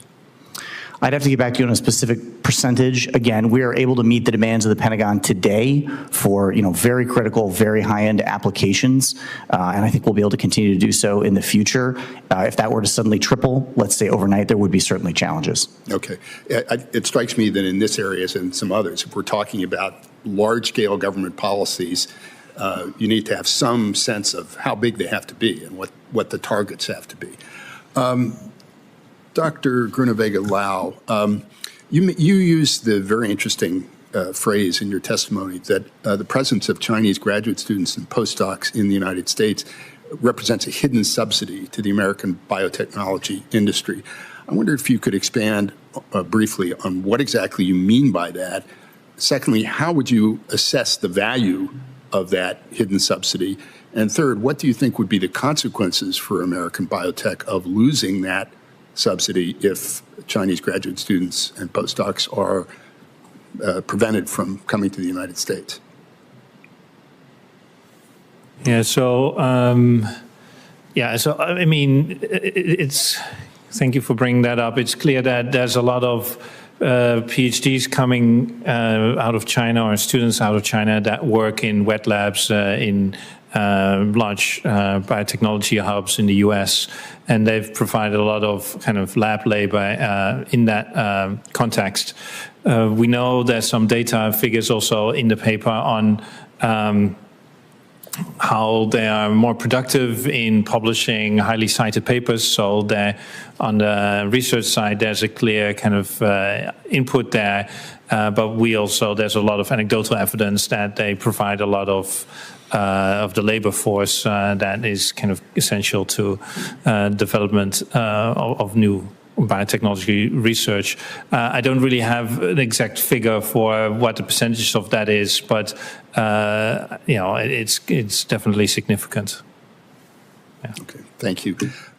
Ms. Stewart, two questions. First, on the manufacturing equipment that's necessary for foundational chips. I mean, we've learned from experience of the last few years that the SMEs required to make the highest end chips are manufactured only by a very small number of countries, and with some effort we're able to coordinate policy with those countries to cut off China's supply. What about the supply of SMEs for foundational chips? How big is that? How many countries are involved? Great question. The equipment manufacturers for both advanced and foundational are all limited. It's all part of the same group of companies: U.S., Japan, Netherlands, and then you've got some additional tool producers in the EU and beyond. But the three main countries involved are the U.S., Netherlands, and Japan. Okay. Something we talked about in the previous panel, and you've responded to a couple of questions about this, but I want to ask you again. You have this concept, the necessity of essentially tracking the content of imports to the United States and identifying the source of the semiconductors, foundational semiconductors, presumably, that are contained in products that come into the U.S. And of course, an end product can contain sub-assemblies that contain sub-assemblies. It's like a Russian doll. How exactly do you propose to track the presence of Chinese-made foundational chips in all of that? Who takes responsibility for determining that? How difficult and costly would it be actually to do that? Excellent question. We actually do this in many other areas as well. For example, seafood traceability. The onus would be on the U.S. importer to understand the supply chain for the chips in whatever product that they are importing. It doesn't exist now. It doesn't even exist necessarily for the U.S. government that is bringing in laptops or phones. So it would be an extra burden than what we have now, but it is doable, and it could be deployed, I think, in a risk-based approach where maybe you start with, certain sectors that are the most at risk and say, okay, we're going to start here. U.S. importers, you're on notice. You've got 6 months to figure out your supply chain for chips. You need to know where are they being designed and or fabricated, and if they are being designed or fabricated in China, you need to indicate that, and that will sort of trigger whatever policy measure it is, whether it's a component tariff or some type of prohibition, et cetera. Okay. Thank you very much. We've finished our first round of questions. I had a final question, but on component tariffs, but as if Commissioner Friedberg just snagged it. Are there any other commissioners? Commissioner Keichner. Yeah, I promised Mr. Schill a question for triggering me. So let me just bang that one out. So you mentioned a lot of things about the Defense Production Act. I think there's a lot of goodness in the things that you were saying, and your comments about sort of these green boards or all kinds of things, whether it's Commissioner Goodwin's toaster or Commissioner Shriver's many iPhones. So you sort of said there's no excess capacity in the United States. I've visited a lot of these facilities, defense facilities and non-defense facilities over the last decade, and I completely agree with that assessment. And then you sort of said, like, we need to leverage the Defense Production Act to, like, sort of fix all these things. My experience with the Defense Production Act is generally there's a dramatic amount of reticence to use the Defense Production Act aggressively. Thing one. Thing two, it's expiring this year. So there's an opportunity to sort of evaluate what works, what doesn't work. Thing three, prior to the end of the Cold War, every department and agency always had a human in that department and agency that was a Defense Production Act expert. Those people don't exist in all these departments and agencies anymore. So the people that can sort of mobilize their departments and agencies are gone, whether it's, you know, the Department of Energy or the Department of Commerce or the Department of Agriculture. And I know some of these things you're thinking to yourself, why are these related? Well, we've heard a lot about APIs and the stack in the biotech community. So as we sort of looked at making recommendations at the end of the year, like, you know, obviously it's sort of say like, oh, let's just extend the Defense Production Act. Congress should do that. But it seems to me that there's sort of like a more holistic or sort of thoughtful approach that's required here, that not only sort of requires, you know, sort of traditional DPA authorities, but also some of the more sort of awesome powers that it has in the way of loan guarantees and other tool, you know, facilitization and some of these other things. Have you guys thought at the Printed Circuit Board Industry Association sort of about this and, you know, sort of beyond your sort of traditional writ to say, like, we got to be more thoughtful about this, we got to be broader about this? And then I'm just going to let you riff, and then Commissioner Miller can gavel us out. Sure. Well, first, let me thank you for being part of America's industrial base by putting together PCBs in your youth. The DPA is a great tool. It really is. And I would say if you look at the $115 million that's been deployed across the last 4 years, we would like to see that amount grow. But it is building factories today in Michigan, in New Hampshire, in New York, new PCB facilities for the highest end applications of those technologies. So, of course, we would encourage the appropriators to, you know, fund that money, and then the relevant officials at the Department of Defense, Assistant Secretary of Defense for Industrial Base Policy, I know that's an unconfirmed position at the moment, to spend that money aggressively, because, you know, those UHDI boards, for example, that are necessary for next generation chips that go into our strategic systems, that go into any number of precision munitions, anything afloat or undersea, they're necessary. And that capacity needs to be grown inside the United States. So it's that DPA budget line, specifically the microelectronics line, that needs to grow. If it's, you know, funded in a healthy way and then the Pentagon executes on those dollars, I think you will see capacity grow in the United States. Any other commissioners have final questions? No. Okay, with that, we will adjourn for lunch and we will return for panel 3 at 1:40 p.m.